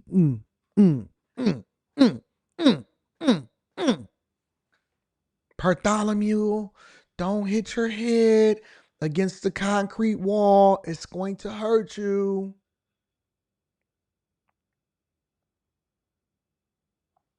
They laying off teachers. They getting rid of staff. They can't plug no $734 million. This is called inadequate leadership. This is called inadequate leadership. So, while y'all sitting here telling us that Trump is bad, I want you to hold your own people that look like you. Remember when y'all said that y'all need representation because the most important thing while y'all was watching, Black Lives Matters, Black Lives Matters. Tear down all the statues, burn all of the books. Remember when y'all was marching?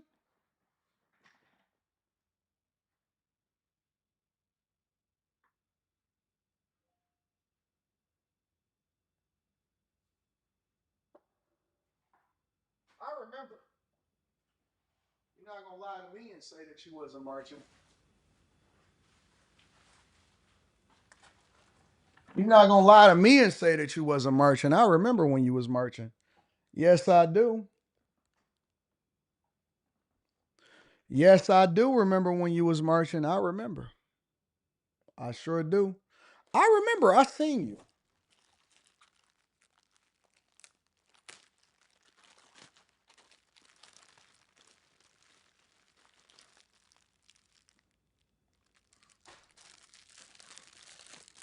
I seen you.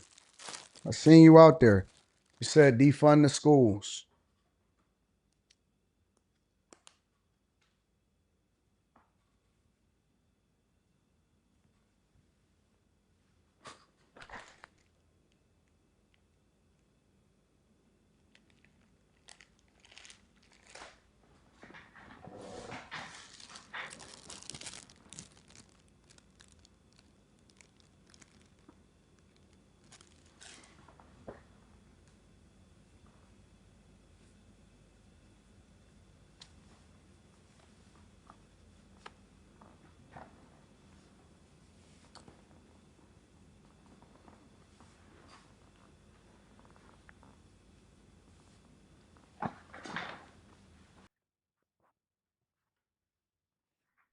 Tear it all down. Black Lives Matters.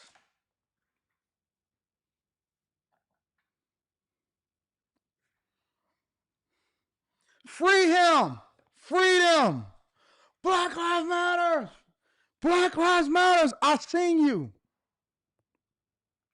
I seen you protesting. I seen you. I seen you with the Black Lives Matters on.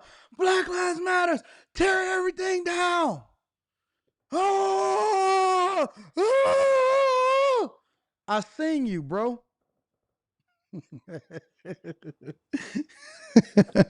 I seen you with your mask on. You thought I didn't know who you were. I knew who you were because I could see you through the mask and I could smell your breath, and it smelled the same way that it did when you didn't have the mask on. I could see you.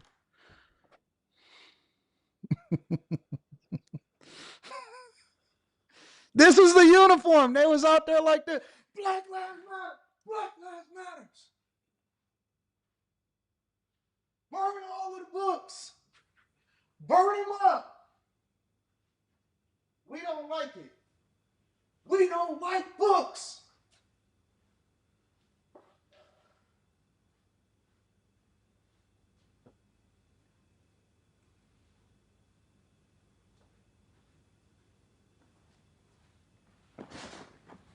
Black Lives Matters. This is how we doing the rest of the show today. Make sure you hit a like for the algorithm, subscribe to the channel, and turn on your notifications. Black Lives Matters. Oh my God. You put on your moon boots. You went out there. You did the wrong thing, and you tore up all of the statues. Now your schools is fucked up, and you don't know who did it. Well, you advocated for immigrants. You advocated to tear down the schools. You tore up the government, and now this is where we at. This is where we at. This is what we've come to, ladies and gentlemen. This is the life that you live. This is what you have made for yourself.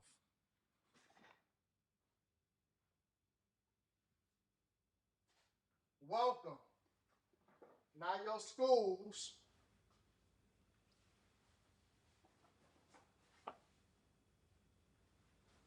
Now your schools is messed up. Make sure you hit a like for the algorithm, subscribe to the channel, and turn on your notifications. All right, let's continue on with the show. So let's get to these super chats. AD received the Mercedes box and the Ben. Oh my God, y'all so crazy. I'm in the shy. Leave us alone, Anton. We got issues. What up, Chi-Town in the building? We love y'all. Who else we got in here? Turtle Island says Chicago let a lefty school teacher union member become the mayor. Facts. It sounds like they want to vote differently. Nope, they still voting blue. AD, you on point, man. Shout out to you. I see you downtown. I'm calling the Detroit police. AD, this is not after hours, bro. I could break free on the Millionaire Morning Show because I could really do what I want to do. And I went from C student to F student. Who still passed? Says Manuel AG. AD got the let me protest for ignorance. This is my ignorant starter kit. Protesters. Anton, autocorrect messed that joke up. Don't worry about it.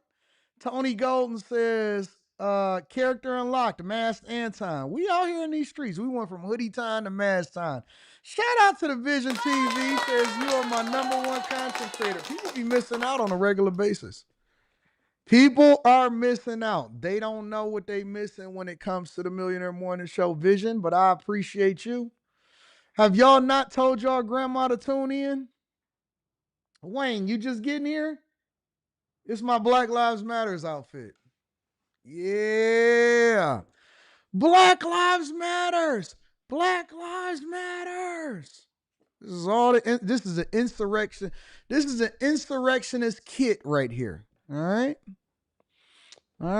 Let's get into the next part of the show. Should I do the rest of the show? This is pretty comfortable. No wonder y'all out here. And then you get the Crocs to go along with it. For the Crocs set.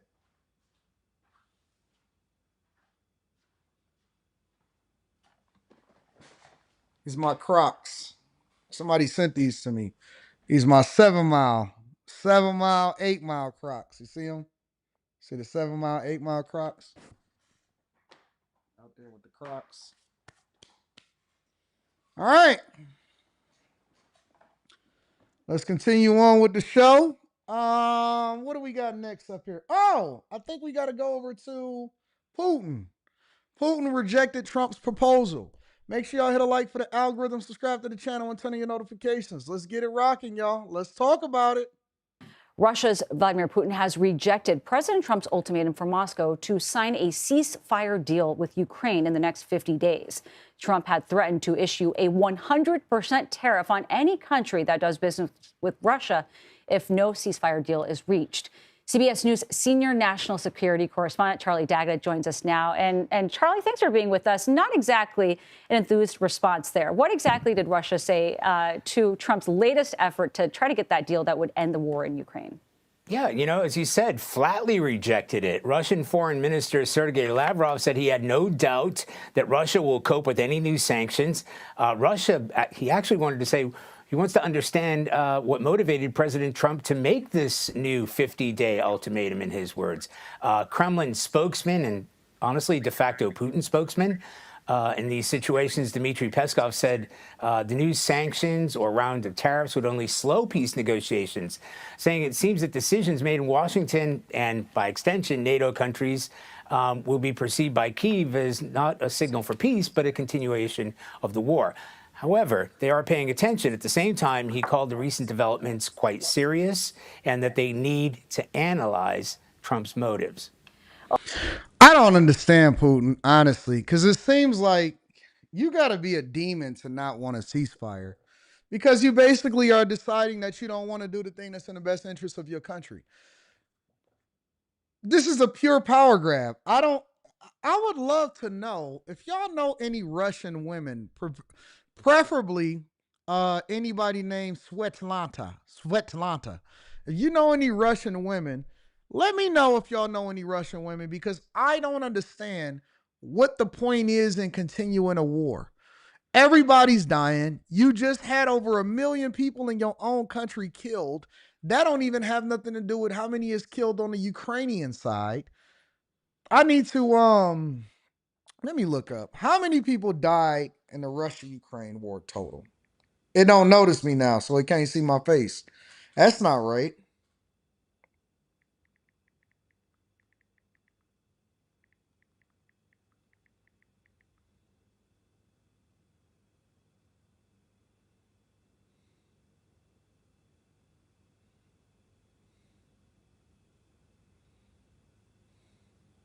They don't even know. They don't even know. They have no clue how many people have died in the Russia-Ukraine war. This is crazy. June 22nd, 2025 was when Russia has hit his 1 million milestone. Russia nears 1 million war casualties in Ukraine. That was June. This is insane. And then you have people that was sitting here trying to tell me anti-Russia is winning the war. Nigga, you can't win the war when 1 million of your people died. Here in the United States of America, Trump say if one American is harmed, if one American is hurt, if one person is hurt whatsoever, then we are going to hold everybody accountable. Everybody gonna have to die as a result of it. I am Mr. B. Jefferson. Yes, we going with our insurrectionist outfit today, because I think that a lot of these Democrats are insurrectionists, and so we gonna continue to hold people accountable for what it is that they doing. If one American dies, one at all, if y'all want to know why I put this on, and y'all gonna have to rewind the show. If one American dies, then we having hell on earth for everybody. They got over 1 million people. It was probably 1 million on the Russian side, 1.2 million on the Ukrainian side, and we still got missiles and bullets flying in the air. And he like, yo, I don't care if you sanction us. I don't care if my people is going poor. I don't care if more buildings get hit. You know that they have the capability to be able to actually launch and destroy Moscow, right? Well, Charlie, on the heels of this announcement, there were new reports that President Trump had privately encouraged Ukraine to step up strikes on Russian territory and even asked President Zelensky if Ukraine could hit Moscow. Now, the White House later said Trump was just asking a question, not encouraging an attack. And Trump today said that Zelensky should not target Moscow. But how significant would such an attack be? What did you think when you heard that? Yeah, he kind of stepped back a bit. He walked that back. And I guess, and I've confirmed that, too, that conversation took place, that they were sort of speaking in hypotheticals. The Ukrainians have already attacked deep inside Russia, including an early drone attack. I believe, honestly, now that I'm looking at myself on the screen right here, I got the Rollie on, the Rose Gold Rolex. Sorry, this is the Millionaire Derailment Show. We're going to get into Russia back in a minute. I got my Pooh Shiesty mask on. I got my bucket fisherman's hat. I got my Versace's. I got a wife beater on. And I got this expensive ass blazer. I'm a sophisticated thug right now. You know how many hoes I can pull like this? If I hit my city right now and hit the streets, all the draws is popping right now. All the draws is falling off right now. I got my ball mains over there. Boy, man, I'm running up a set like this. What's going on, ladies? You hop out of the Mercedes S500. Boy, I'm getting all of the women like this. I'm killing the streets right now. I'm kind of fresh. This might be the way that we do the Millionaire Morning Show from now on. Okay. Yeah, so what's going on, baby? Nah, man, I'm just trying to keep my identity a little bit silent. I got the ops everywhere, so I'm just keeping my head peeled like this. I ain't trying to get caught up in nothing. I don't want no fanfare. I don't want no ops pulling up on me. I'm just trying to get me a burger and some chili cheese fries, baby. What's your name? Nah, I don't mess with them. I don't mess with them on that side, but I could show you a dangerous time that could get you excited. It'll probably get your panties wet. Absolutely, I can. Yes, I can. Hold on. Who is that creeping by? All right, that's nobody. That's them white people over there. You know, they coming in here. They trying to be in our hood, gentrifying things. Yeah, let's continue. On Moscow itself, if you remember, they went even further with that audacious multi-drone attack which was thousands of miles away from the border, that crippled a number of Russia's long-range bombers.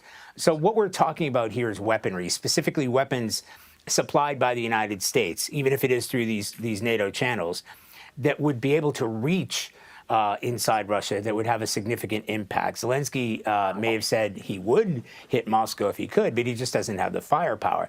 And officials that I spoke to today said the United States would not be supplying that firepower, because we're talking about weapons like Tomahawk cruise missiles, and that's just not going to happen. You like that, Soho? Ukrainians have already been supplied with ATACMS. We discussed that before, which would, they're not really considered long range in a military scenario, but they can strike targets 190 miles away inside Russia, and they've been used to a significant effect. ATACMS may be part of, in fact, I'm told they're likely to be part of, the new flow of weapons to Ukraine through NATO partners.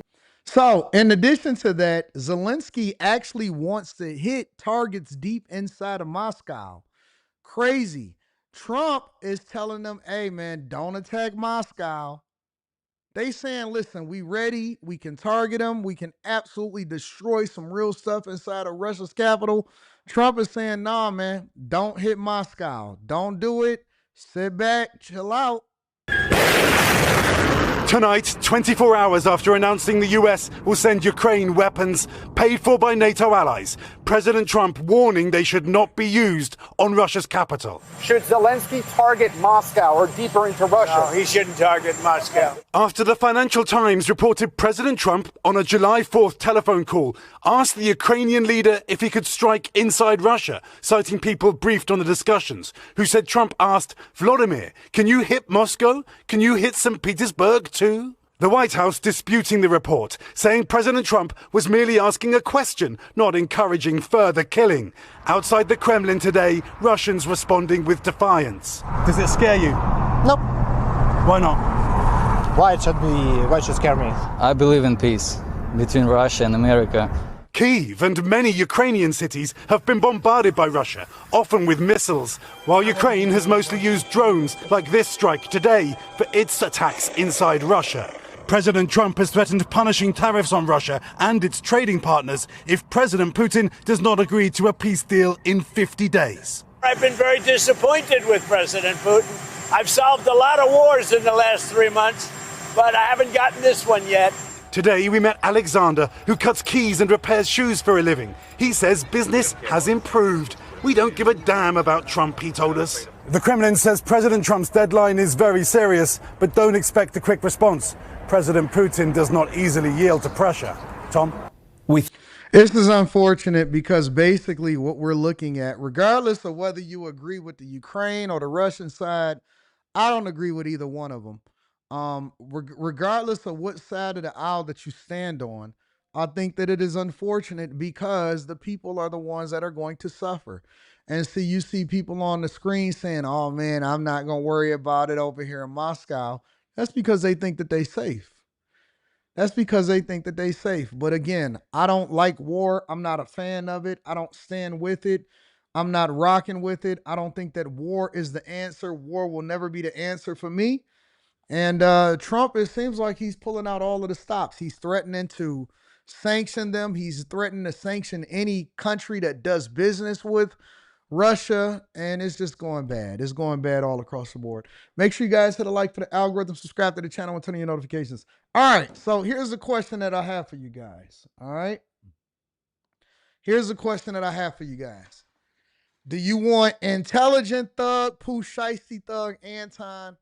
Or do you want regular Millionaire Morning Show with the AD logo on me? Do you want Pooh Shiesty Anton, intelligent thug, make your chick drop her drugs because he got on a Rolex and he's dangerous at the same time?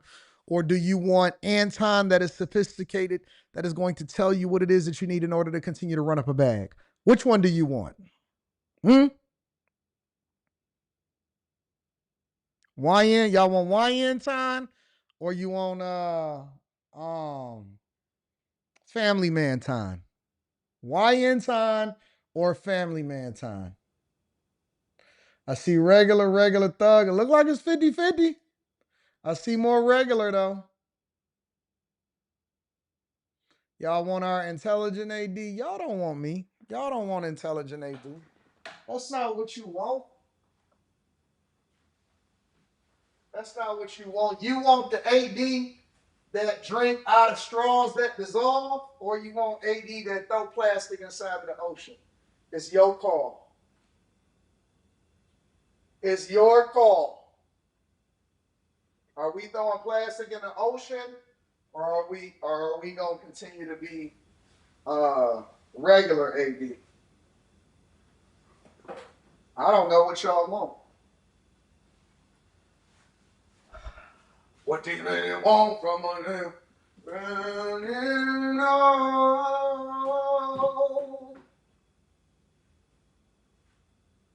I know what AD y'all want. I know what AD y'all want.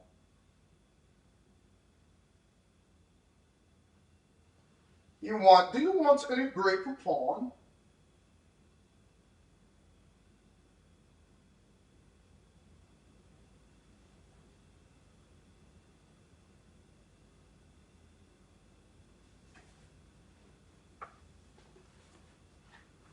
Hold on, let me get all of my props together. Oh my God, I'm late to school. I'm late to school, guys. Please don't slap the books out of my hand. Oh my God, no, don't do it. You want Anton that's going to give you book recommendations, or you want Anton that's going to show you where it is that you need to go to Coney Island and go get some chili cheese fries? Oh my God, where am I going? What am I reading? Neil deGrasse Tyson. Tap dancing to work about Warren Buffett. Inventing Wander about Jeff Bezos. Blackout by Candace Owens.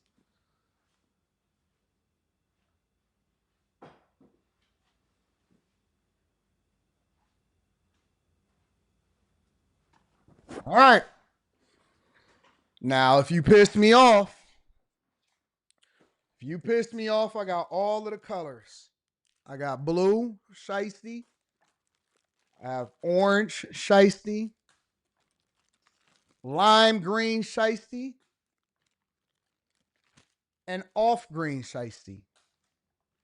I got all the colors. So if you ever piss me off, we gonna go dark. All right. Let me see what's going on with the chat. What up, chat? Billy Ray Valentine says walked away for 2 minutes.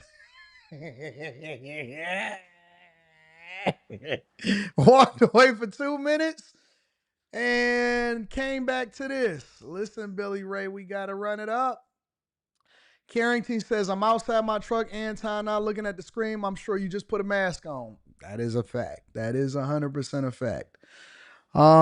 Sir Dr. Mister says, the thing with a place like Chicago is that if people could ensure safety going out, it would literally be an economic gold rush that will bring in a ton of investment into the city. Well, I gave y'all my 3-point plan for how to fix the city. I told y'all this before. I'm not going to tell y'all again because eventually I might run for office one day. Trump is Debo now. He trying to convince these people to stop killing people.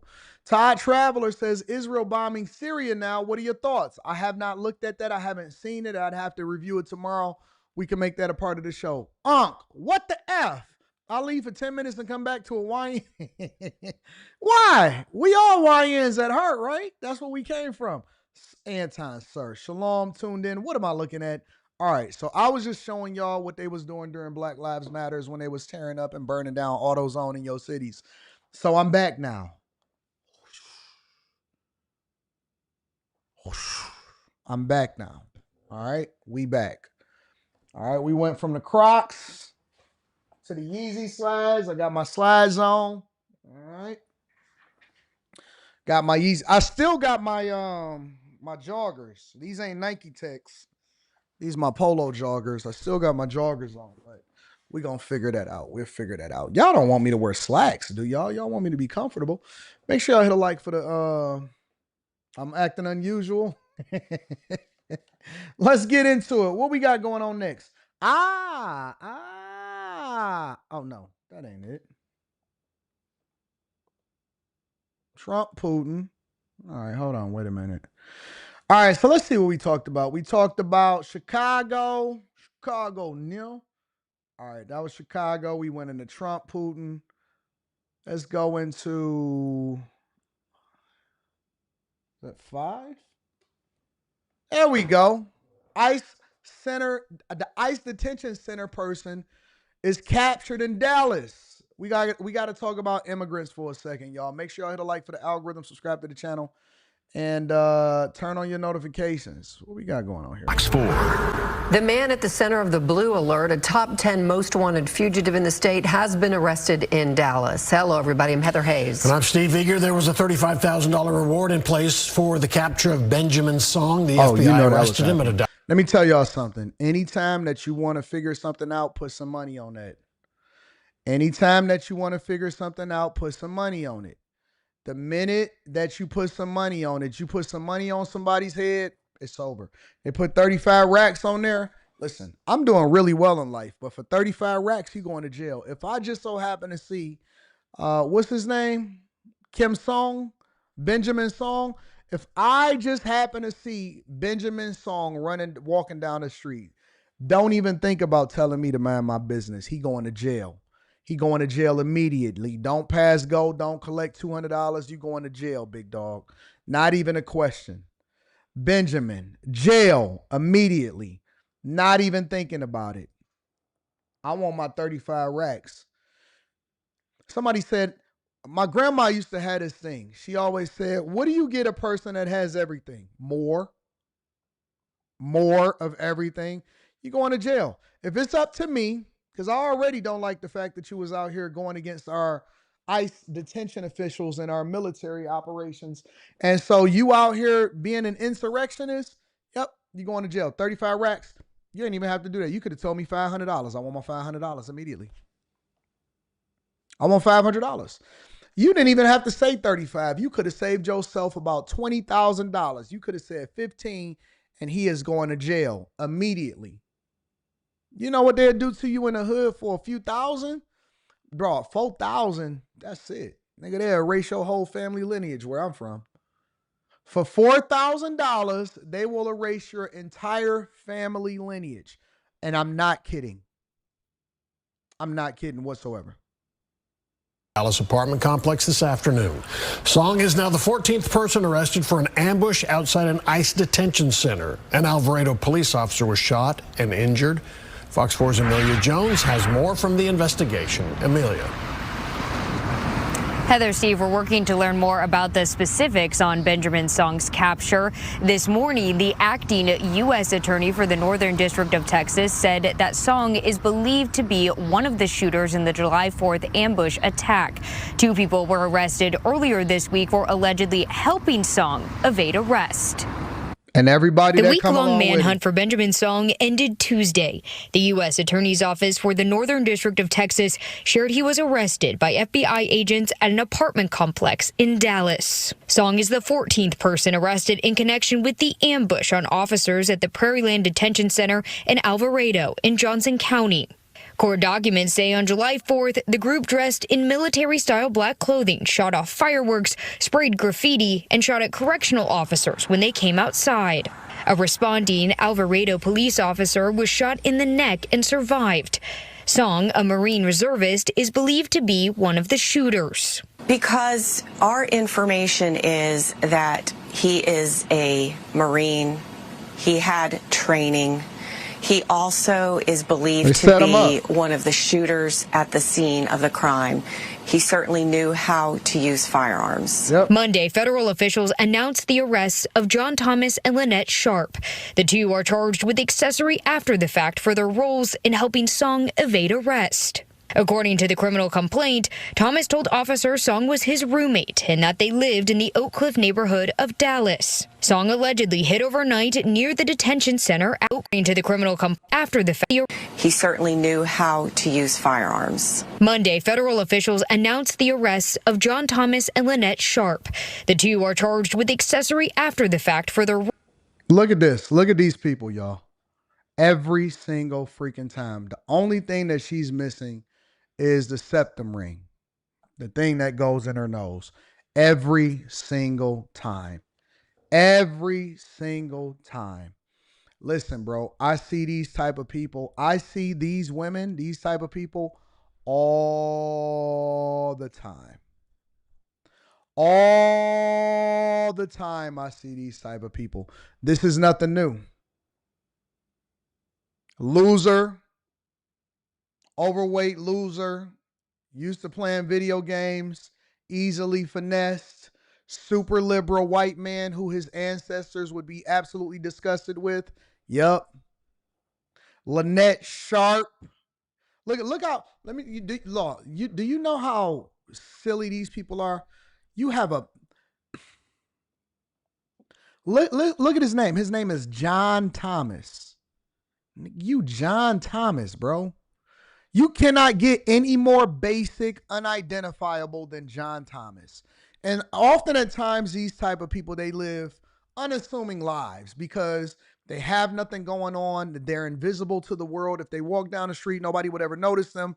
They have a complex about them that prevents them from actually being able to be successful because nobody cares about them. And so often at times, they feel as though they have to insert themselves into the culture, into the community in order for them to have some type of purpose. And that's when they find a purpose. They find radicalism. Do you know, listen, we was talking about Higher Learning, the movie Higher Learning. Y'all should go watch it. I'm going to give y'all some homework. I want you guys, since I am not live streaming today, I want you guys to go and research Higher Learning. I want you to watch the movie. But I don't just want you to watch it for Busta Rhymes going, ah!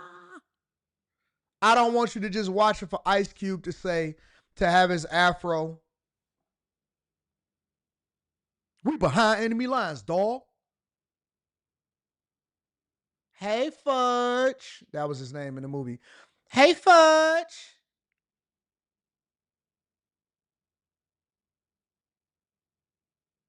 I don't want you to just watch it for Lawrence Fishburne again, playing the same role that he played in Boys in the Hood, but he playing it in Higher Learning. Oh, what is the agenda? To steal this Ice Cube, to steal Ice Cube and Lawrence Fishburne having a conversation. What are you guys doing on campus today? We're plotting. Oh, plotting to do what? Plotting to steal. And what are you plotting to steal? Everything. You know, Cube played the same role in every movie. Plotting to steal everything.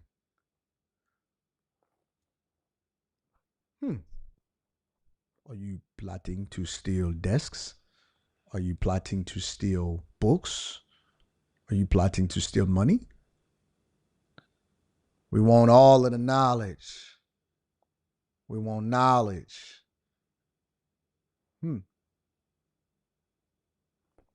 Interesting.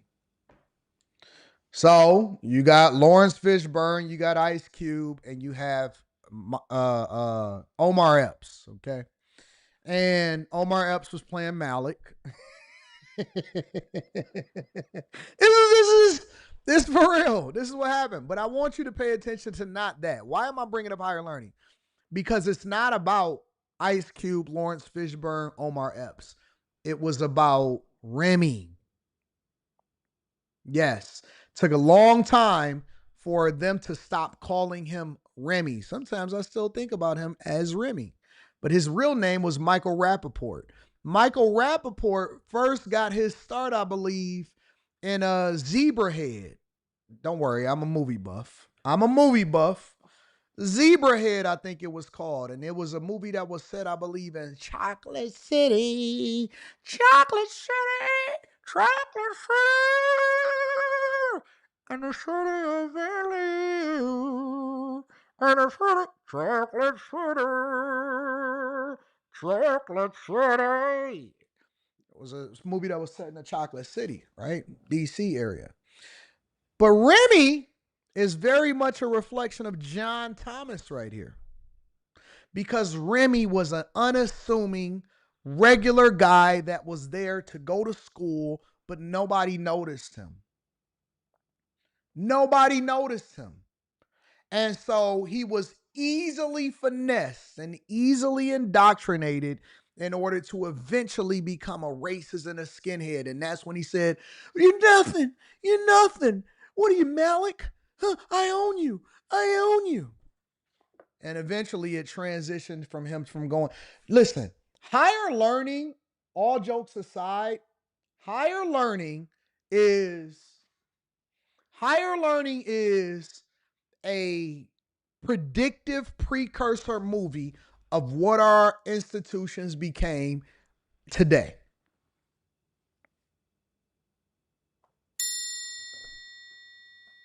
It is a precursor, and it is one of the most predictive movies of what our institutions became today. Because it basically, Higher Learning wasn't about black versus white. Higher Learning was about how our universities and institutions often at times shape the minds and the narratives of one of the most impressionable people, some of the most impressionable people in our culture and in our society. And if you look at the beginning all the way over to an end, it should almost be required watching. The beginning of the movie from when all of them came into campus to the end of the movie of what they became after all of the tragedy. It was all based off of the indoctrination and being easily impressionable. And then they showcased what their backgrounds were, which then led them to believe or led them to turn into far right or far left or far black or far white or far pro or far against, far liberal, whatever. It was basically telling you how a lot of the places in which we then go to, including our universities, which happened every single day. Shout out to my dog, Mike, that dude. Yeah, he did. He told Mike Epps he'd make him his monkey. It honestly, it showed you the transformation of the mind over a period of time once they go into a certain environment and they're easily impressionable. So when I see people like John Thomas and Lynette Sharp, who has pink hair, do you know why the septum ring theory is so accurate, is so true? Do you know why we say stereotypes are earned, they're not given? Because there's usually a pattern of people that operate in a certain type of behavior that is reflective of the way that they dress, the way that they work. The goth kids, they act a certain way. They listen to a certain type of music. Septum nose theory, YNs, dreads, whatever it is, whatever stereotype you can think of, it comes from somewhere. You think that you are expressing your individuality and you're not. You're just a copycat Me Too motherfucker that think that you have some level of individuality, but you've been basically impressed upon in conscious and subconscious ways to think, act, talk, wear, whatever it is that you want to do. So sometimes people will sit there and tell me, well, Anton, I listen to rap music. I ain't trying to kill nobody, but every single thing else that you got going on in your life is based off of what somebody taught you to do. The way that you talk, the way that you look at women, how you communicate, why you wear your hair, the gear that you rocking, what you think is cool, where you vacation to, how you spend your money, the fact that you think that it makes sense in order for you to get a 30-year mortgage and not pay your mortgage off, why you keep saying dumb shit to me like, oh man, use other people's money. What you think, you came up with that on your own? You have been impressed upon, indoctrinated. That's why they say that if you associate yourself with 6 broke friends, you're going to be the 7th. All of us, every single one of us, we're impressed upon from the time that we open up our eyes to the time that we close them. We are a collection of thoughts. There are very few of us that actually have our own mindset to where we can come up with our own theories and give you something that is authentic, unique to us, that we came up with on our own. But most of us heard something, is tapping into something, hear something, don't even know where we heard it from, and then it impresses upon us, and that's how we view things. When I see people like this, they have a look. They have a look. When I see women like that, they have a look. They have a look. When I see earthy women, I can tell when they doing poetry, earthy women is usually broke. Mother Earth, moon, stars. Oh my God, I seen you walking down the street and I wanted to pull my heat and I said, never that, just because he black.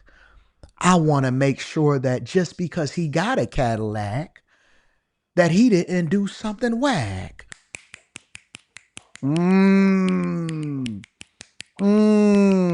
So I gave him the benefit of the doubt because I seen that because he was driving a Cadillac, he had a little bit of clout. And then I went up to him and I said, young black man, where did you get your stuff from? He said, you must think I'm dumb.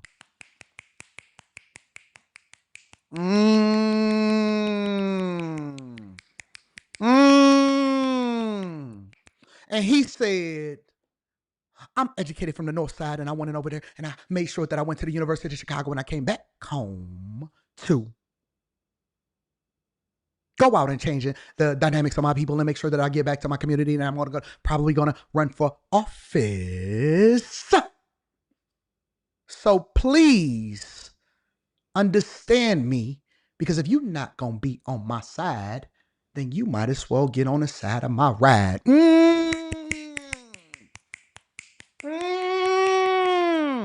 They all got a stereotype.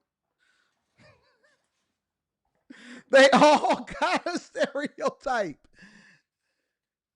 I'm telling you, no thought, very few of them, very few of them are original. Everybody is impressed upon by somebody. 100%. 100%.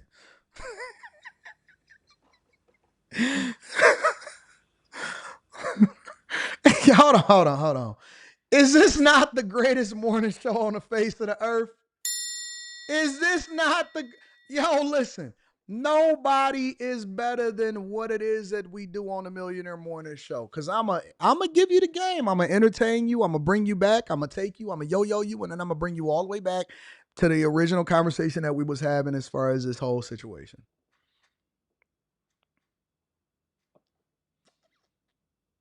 I'm gonna give it to you. I've seen a lot. I've seen a lot. They pull out their sage when you go over their house. What's up, baby girl? Yeah, man. You want to do some Netflix and chill? First, let me sage the place. Cleanse the spirit in the air. Roles in helping Song evade arrest. According to the criminal complaint, Thomas told officers Song was his roommate and that they lived in the Oak Cliff neighborhood of Dallas. Song allegedly hid overnight near the detention center after the attack. Thomas allegedly admitted to police that he picked Song up in Alvarado on July 5th and took him to a home in North Dallas where he was house sitting. According to investigators, chat room conversations also showed Thomas and Sharp had a hand in orchestrating the attack. They were involved in signal chats, which show reconnaissance, planning, a Google map, the location of nearby police departments. Song faces 3 counts of attempted murder of federal agents and 3 counts of discharging a firearm in relation to a crime of violence. If convicted, he faces anywhere between 10 years to life in prison.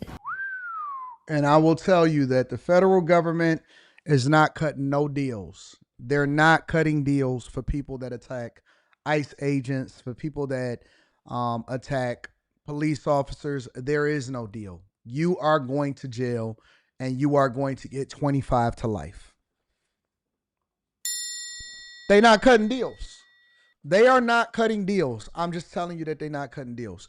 If you find yourself in a moment of fog, thinking that you want to be a part of a group that is going to go against the federal government, understand that they arresting people that help people. They arresting people that's associated with people that are doing this dumb stuff.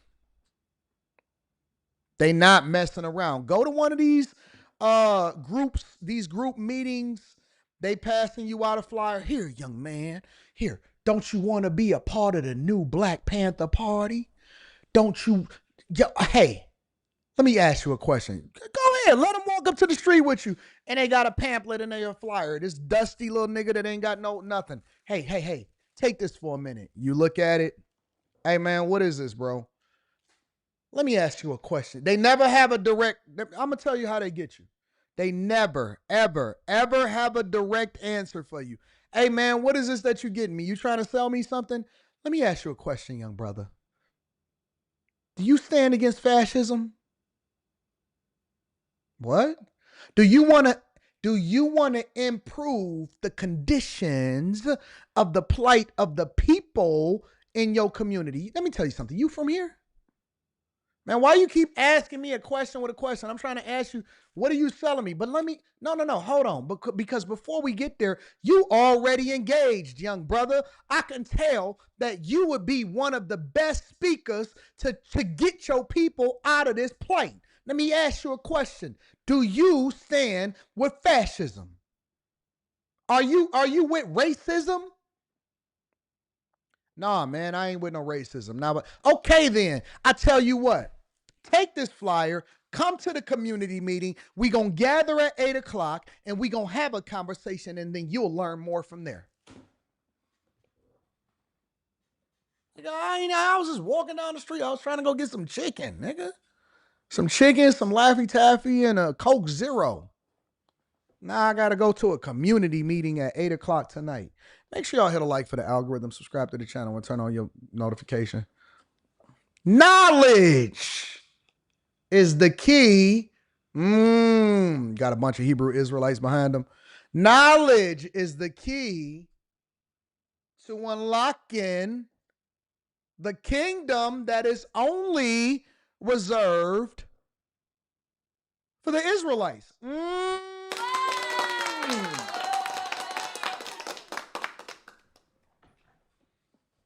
Like, bro, nigga, I'm just trying to get some gas, bro. You're doing a lot. You're doing a lot, sir. Shout out to my dog, Tom Scully. Charlie Kirk campus talks are proof of your theory on higher learning. We about to get into Charlie Kirk, right? Or not Charlie Kirk. We're going to get into Tucker Carlson. They call me Mr. Bibbs. It says, I had to take a break from doing drywall. I thought Jazz had changed her voice. Man, listen, we cooking today. We cooking today, baby.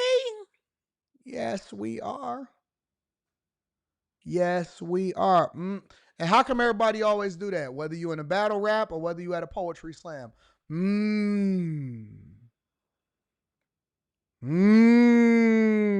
Yo. We on the Millionaire Morning Show.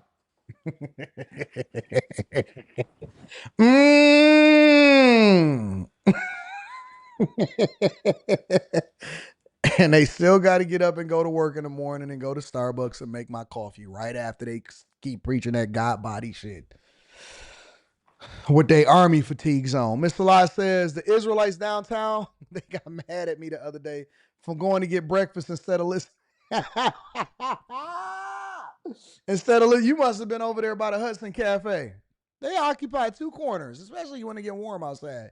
You got the guys that got the purple shirts on, and then you got the other guys. They the other guys. They usually all got their own outfits on. And they got them WWE belts on, and they got all of their chandeliers and stuff on. They got them tassels. They got the tassels at the bottom of their shirt and stuff. They got the tassels on the bottom of the white man shirt that they bought off Amazon. That's them. That's them. That's them. That's them. I know who they are. I know who they are. As soon as I see tassels, when I see tassels, BDBs, and women under duress that's sitting in the background, I say, oh, there go the Hebrew Israelites. When I see tassels, guys with beady beads in their hair, dudes that are outside at times when we're supposed to be working, in the middle of the workday, bothering people that is trying to get to and from work, calling people white devils, and then I see they girlfriends that they not faithful to sitting in the corner suffering from dehydration, I know that is a group of Hebrew Israelites that's about to bother somebody.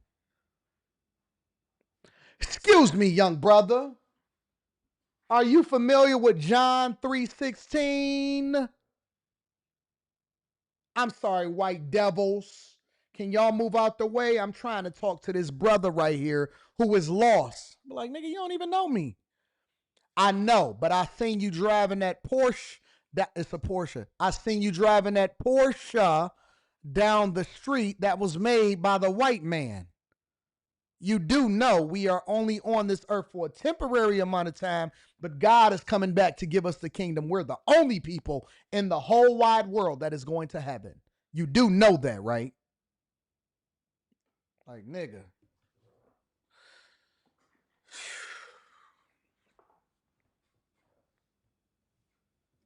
I don't be knowing what to do. I be trying to figure out my own life.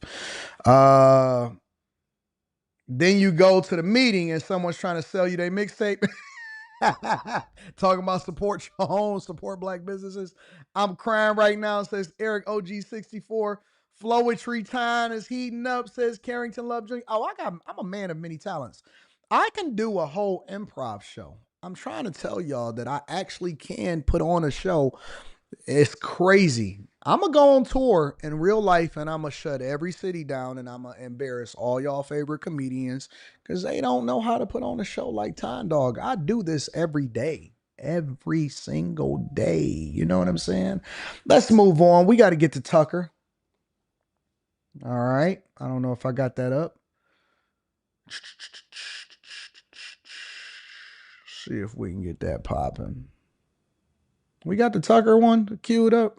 Tucker queued up. See if we can get Tucker in there. Tucker Carlson. So Tucker Carlson recently did a talk. I believe he was doing it on behalf of Mint. And he was talking about Trump's economy, people owning houses.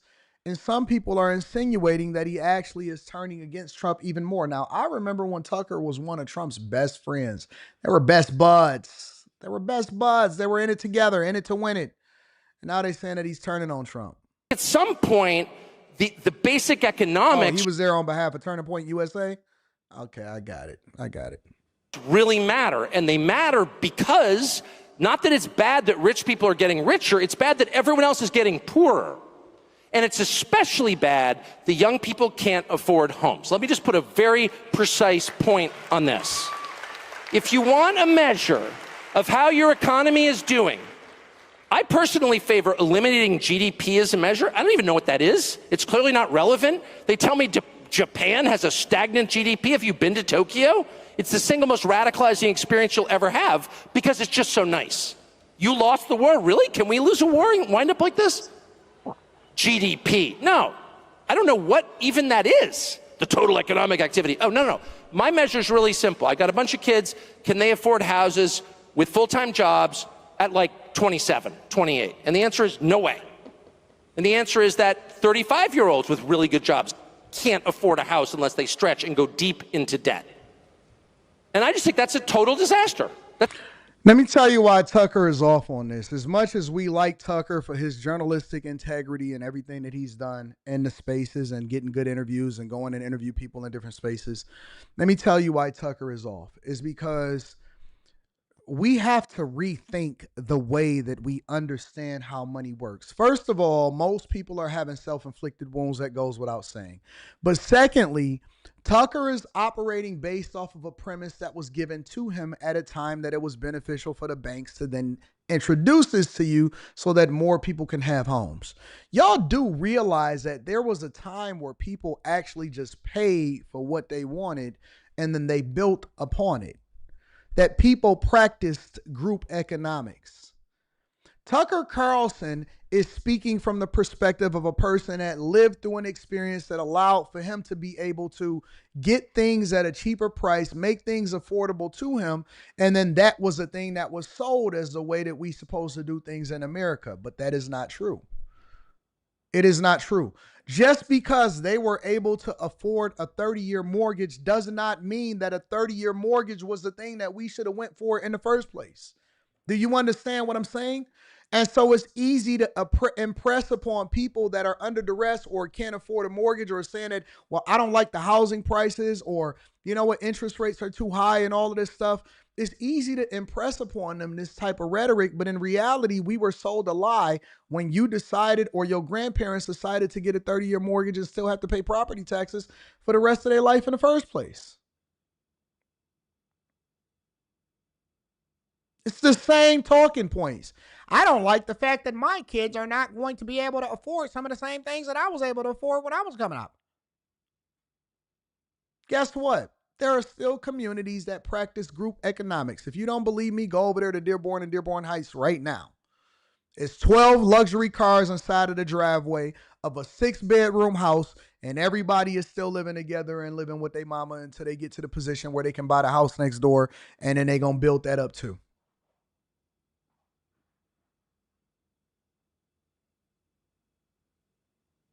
Hold on, AD. You agreed that houses was unaffordable when Biden was in office. Let me help you to understand something. Everything is unaffordable to the person that can't afford it. Everything is unaffordable to the person that can't afford it. Cars are more expensive than ever before. So what do? Do you still continue to participate in the same system, the same way that then got you in a situation that you in that you can't afford in the first place? No. What do? You go and buy a used car and you run up a bag until you can get to the position to where you can afford what you want. You don't continue to do the same thing in the system. Yes, it's unaffordable for the traditional way in which you think you're supposed to do it, but let's be clear. You don't have to play the game. You are playing a keep up with the Joneses, let's continue to make the banks rich game. That is not the way that you continue to run up a bag. And this is one of the reasons why we have the bag chasers. So I can teach you an alternative way of thinking. Do you understand what I'm saying? Just because it is unaffordable does not mean that it's not attainable.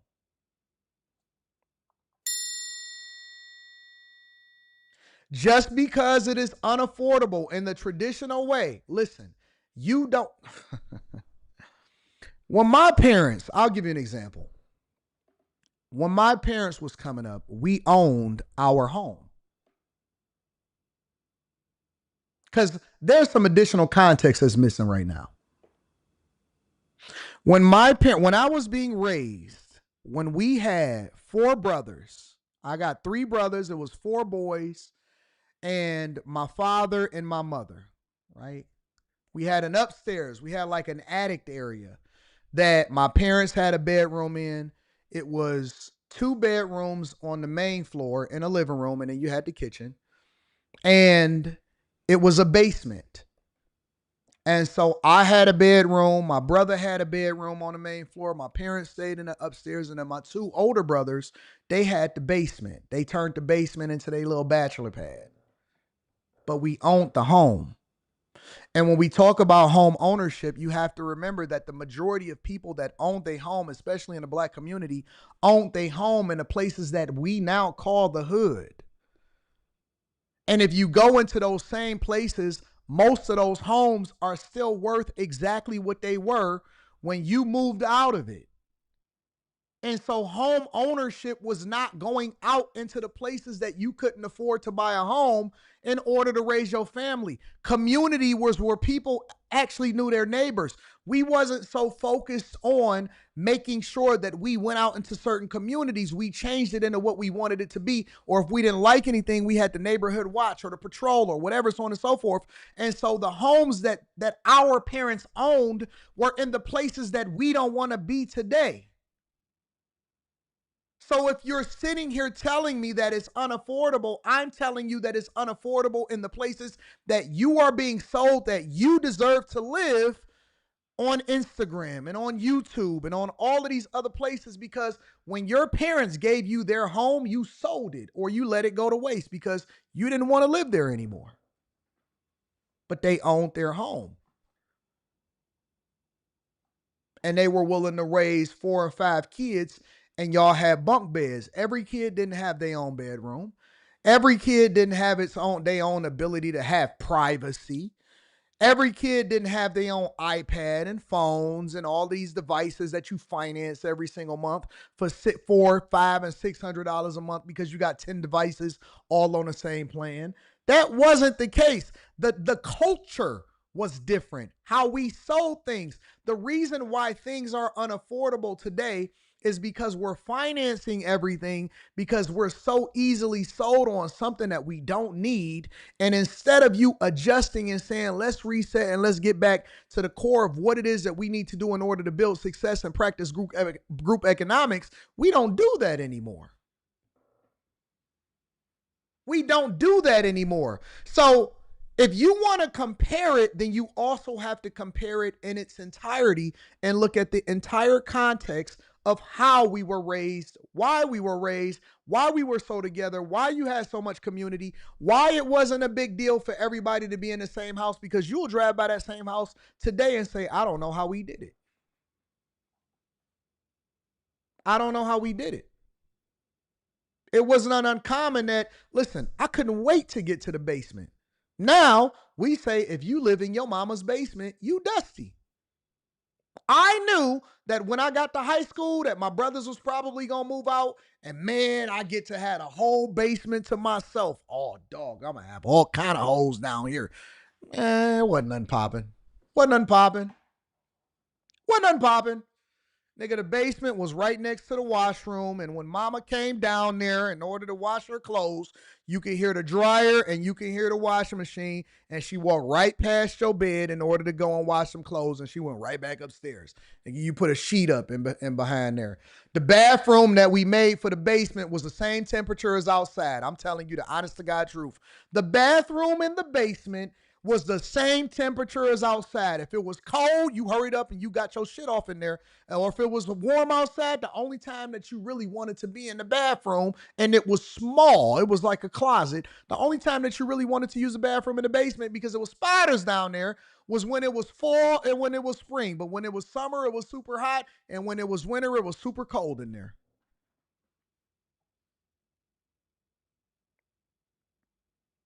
I'm going to tell you the truth. We got revisionist history, and we then changed the narrative of what the past is in order to mean something different than what it really was. But it was different. It was different. It was 100% different. And if you want to be successful, you got to remember the lessons by which you came up. And then you take the lessons that you learned today because you want to improve upon whatever it was that you learned from your past. And that's where I come in, because I'm going to give you the game on how to capitalize off of it after we get to the fundamentals. Now we got more information than ever before. We got it at our fingertips, and we still don't leverage the information, and we say that everything is unaffordable while at the same time DoorDash and everything.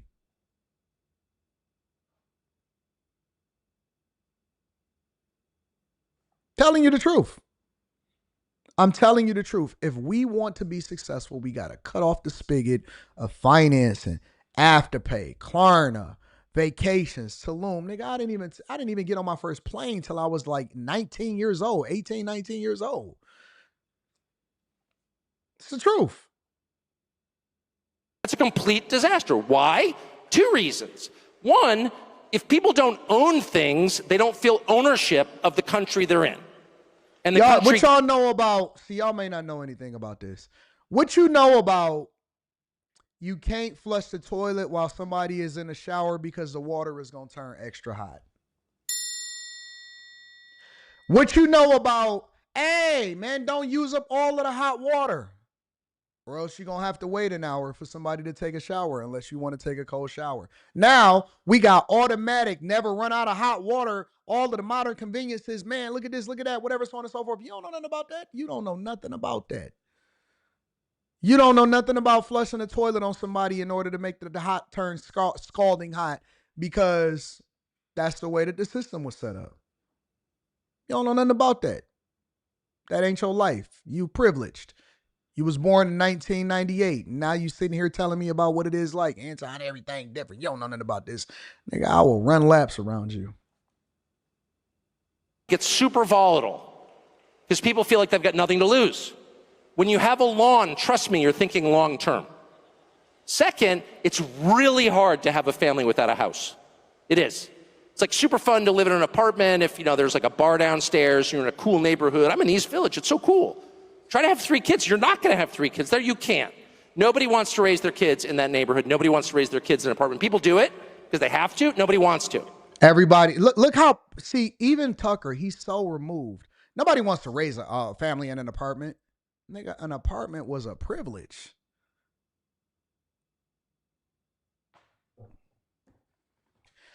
Let me give y'all some other insight. You don't have to have kids while you broke. You don't have to. You know that, right? People want a little house, not some McMansion, just a little normal house. That is the actual American dream. They want a little house in California right next to Disney World, though. That costs $800,000. And that is what is totally unattainable for young people. And so the only young people in general that you will ever meet who have houses are young people whose parents help them. And God bless their parents. That's a perfectly great thing to do for your kids. But most people's parents can't afford to do that. Most people are raised in single parent households. See, come on, man. Come on. Listen. I like Republicans. I like conservatives, but I think that they off and they so far removed.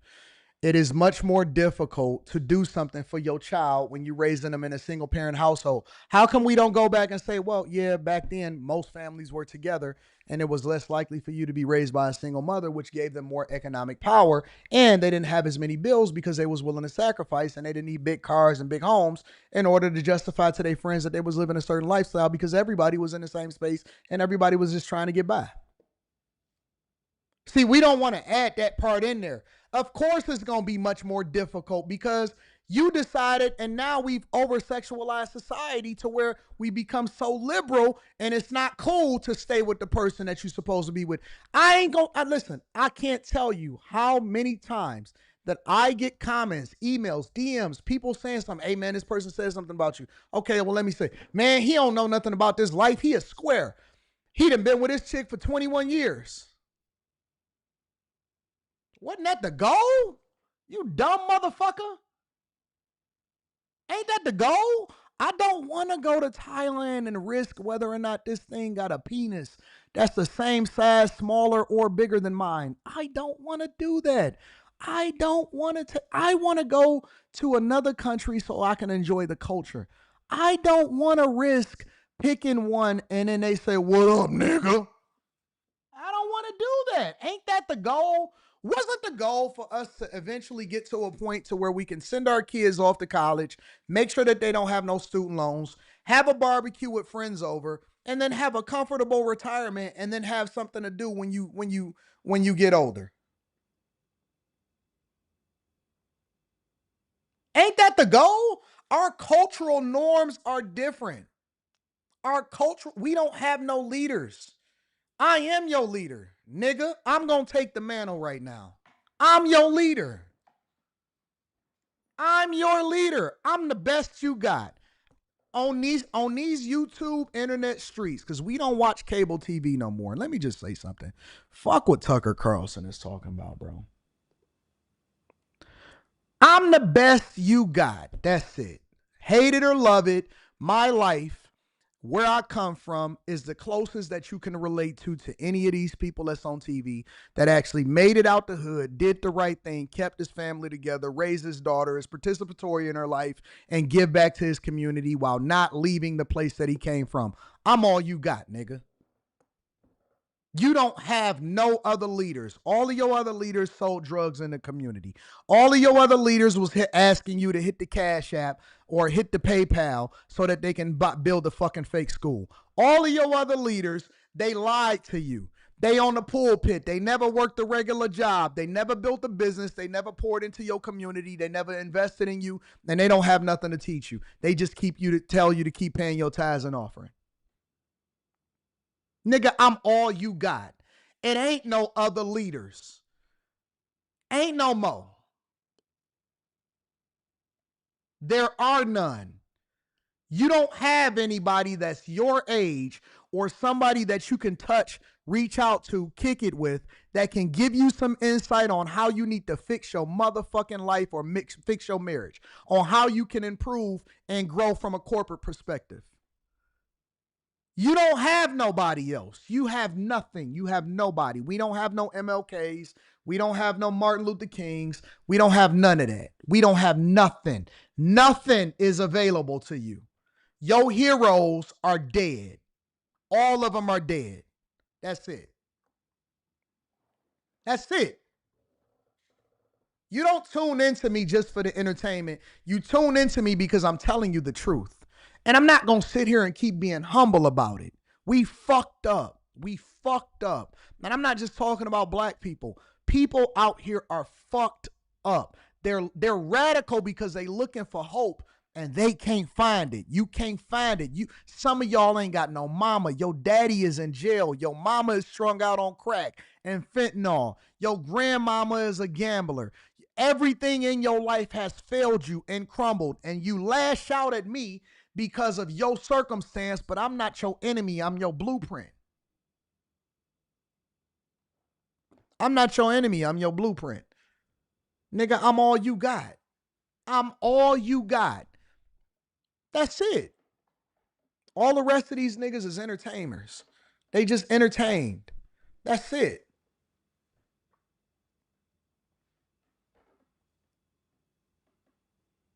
You could feel some type of way about it. You ain't my daddy. Yes, I am, nigga. I'm your daddy. I'm the daddy that you never had.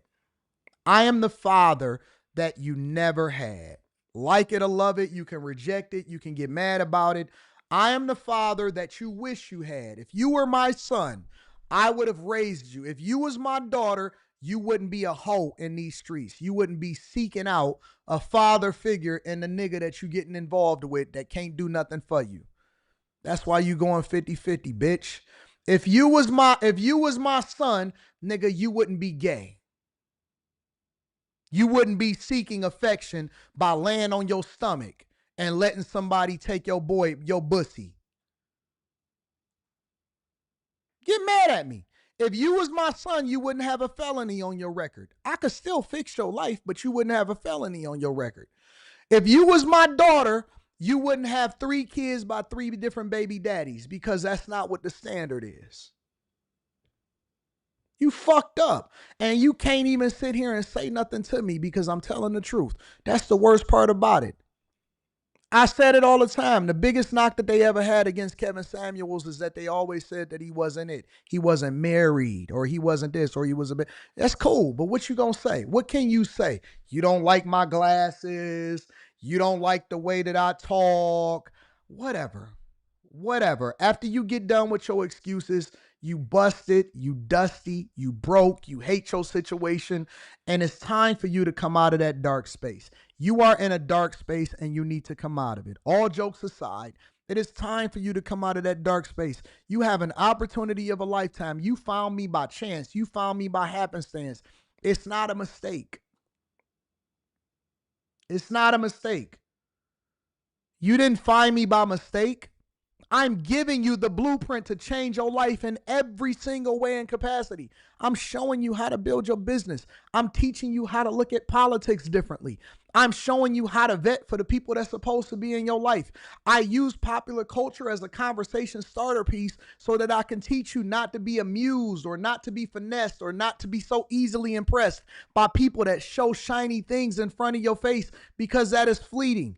And you can have it too, while at the same time still preserving your integrity. I'm showing you that you don't have to do anything illegal in order to be able to get a bag and become successful, to take a long-term perspective while at the same time getting understanding. And you ain't got to necessarily be perfect, but what I am telling you, you have to be intentional. I'm showing you how to raise your children, how to not be a son husband, how to not simp for women and maintain your masculinity while at the same time preserving your marriage.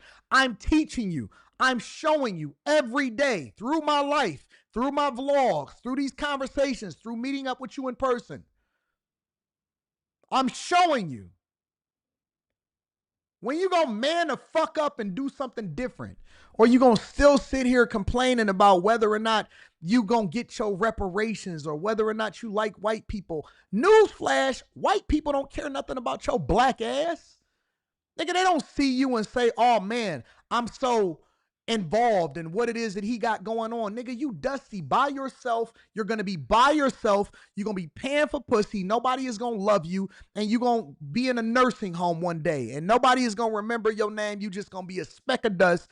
And you're going to die alone by yourself with no legacy. Your kids is going to hate you. And they're going to have to get a GoFundMe in order to bury you. You don't want that.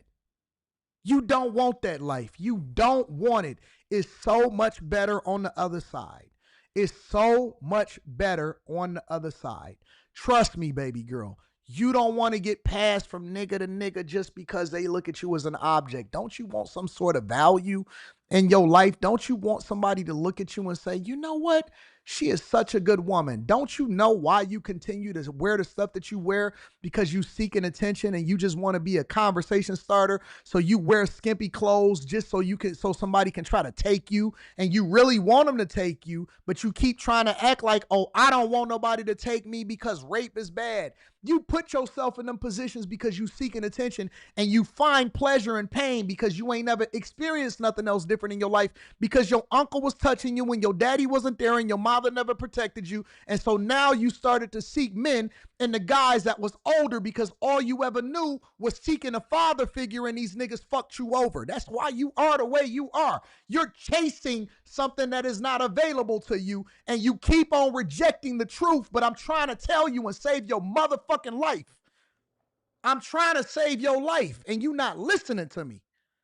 You caught up in your own emotions and ego, and so you seek out other women to validate you and make you continue to go down this stupid path because you keep trying to normalize being broken instead of getting your life together and let me put it back together so that you can be loved properly, so that you can love other people properly. You're loud and wrong and so outrageous with your takes because you want attention, but you need somebody to tell you to shut the fuck up so that you can actually get your life together.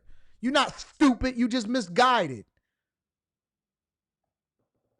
It's the truth. It is the truth. It's the honest to God truth. And until we start having somebody that's going to tell us what we need to hear, tell us the truth instead of you so used to people pandering to y'all, telling you what you want to hear. Hey, my black queen, you not a queen, you a prostitute. And I want you to take yourself off the shelf so that people that you don't want to be with, keep on pulling you off the shelf. Keep on pulling you off the shelf. You don't even know how to come properly. You don't even know how to find an emotional connection with somebody. You don't even know what it feels like to come through penetration because you have no real connection with anybody and everything in you has all been ripped out. You done had 1,000 abortions. You done had 1,000 niggas fuck you. You don't feel nothing because it is all interconnected, the spiritual and also along with that, the physical. Your mental is fucked up. And so you look at men as an object instead of looking at them as an opportunity for you to continue to grow. You don't have no connection with people. You broken. That's why you can't have an orgasm through physical penetration no more. You got to use all of these toys to get yourself off. Men is out here overly stimulated with porn. You jacking off all day because you don't have no discipline and all you know is to try to get yourself through the day. And so you smoke, jack off, and then you go online and you troll all day. And that's why you ain't got no profile picture and you broken, nigga. You broken. You a broken incel motherfucker. And so you looking for a community that makes you feel better. And so now I'm a part of the Passport Bros, or now I'm a part of the black community, or now I'm a part of liberals, or now you keep on being a group. You unoriginal, not involved, don't know what your identity is, keep tying it up with some motherfucker that's capitalizing off of you. And you don't even know who you are no more. You a broken man and you're not ready for a family and you shouldn't have children because you don't know who you are. So how are you going to give them an identity and help him to be able to get through life when he don't even know who his father is? His father ain't found himself. His father have not found himself. You can't raise no child. You can't give them no vision because if your daughter ever sought out a man like you, she'd be fucked. Can't give nobody no vision, nigga. You ain't no leader.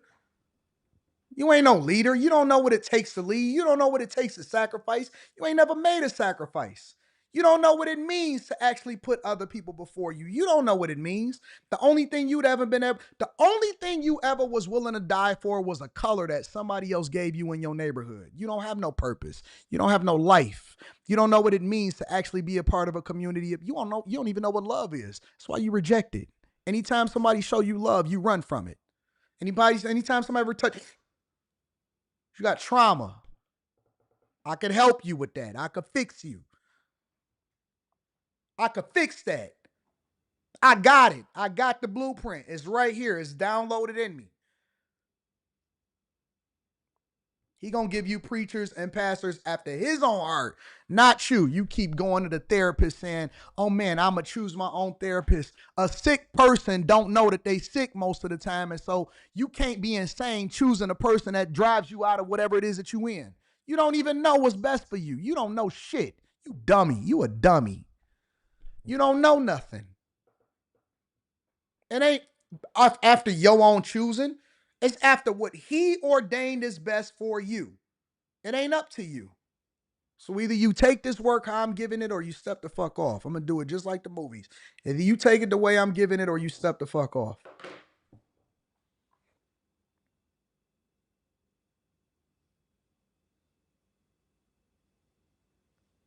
I don't like the way you cuss. I don't like the way you spit, bitch.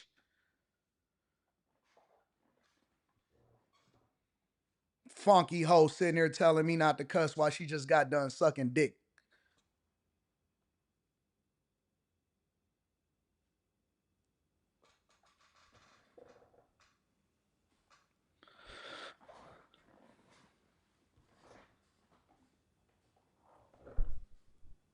Who you talking to? I'm all you got. I'm all you got. You got more respect for your mama, and she didn't even like you. She left you, and she left you on somebody's doorstep. You still chasing her, trying to figure out who you are. Mama, why you didn't want me? Mama, why you didn't want me? And here I come with my open arms. Here, get your little ugly self in here so we can fix you up. Take them dumbass eyelashes off of you. Let me get them little stupid pieces out of your head. Here, put some real clothes on and stop wearing Sheen all day. Why your finances so fucked up? Let's get that together. Oh man, you need to fix your student loans. Why you got this basket weaving degree? Your toes is all scrunched up inside of your shoes because they don't fit because you keep on trying to impress these hoes. Let me get you some regular shoes. You a Skechers hoe. That's what you are. You need Skechers. Your arch is messed up. We gonna get you some Skechers. We gonna get you out of them cheap plastic shoes. We gonna get your arch together. We gonna get your posture together. We gonna fix you up. And hopefully we can find your monkey ass a husband.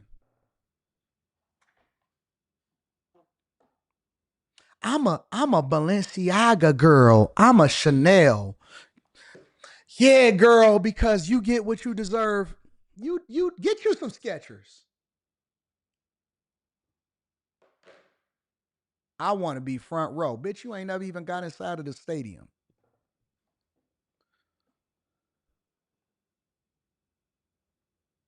I'm a front row girl. You a last row girl.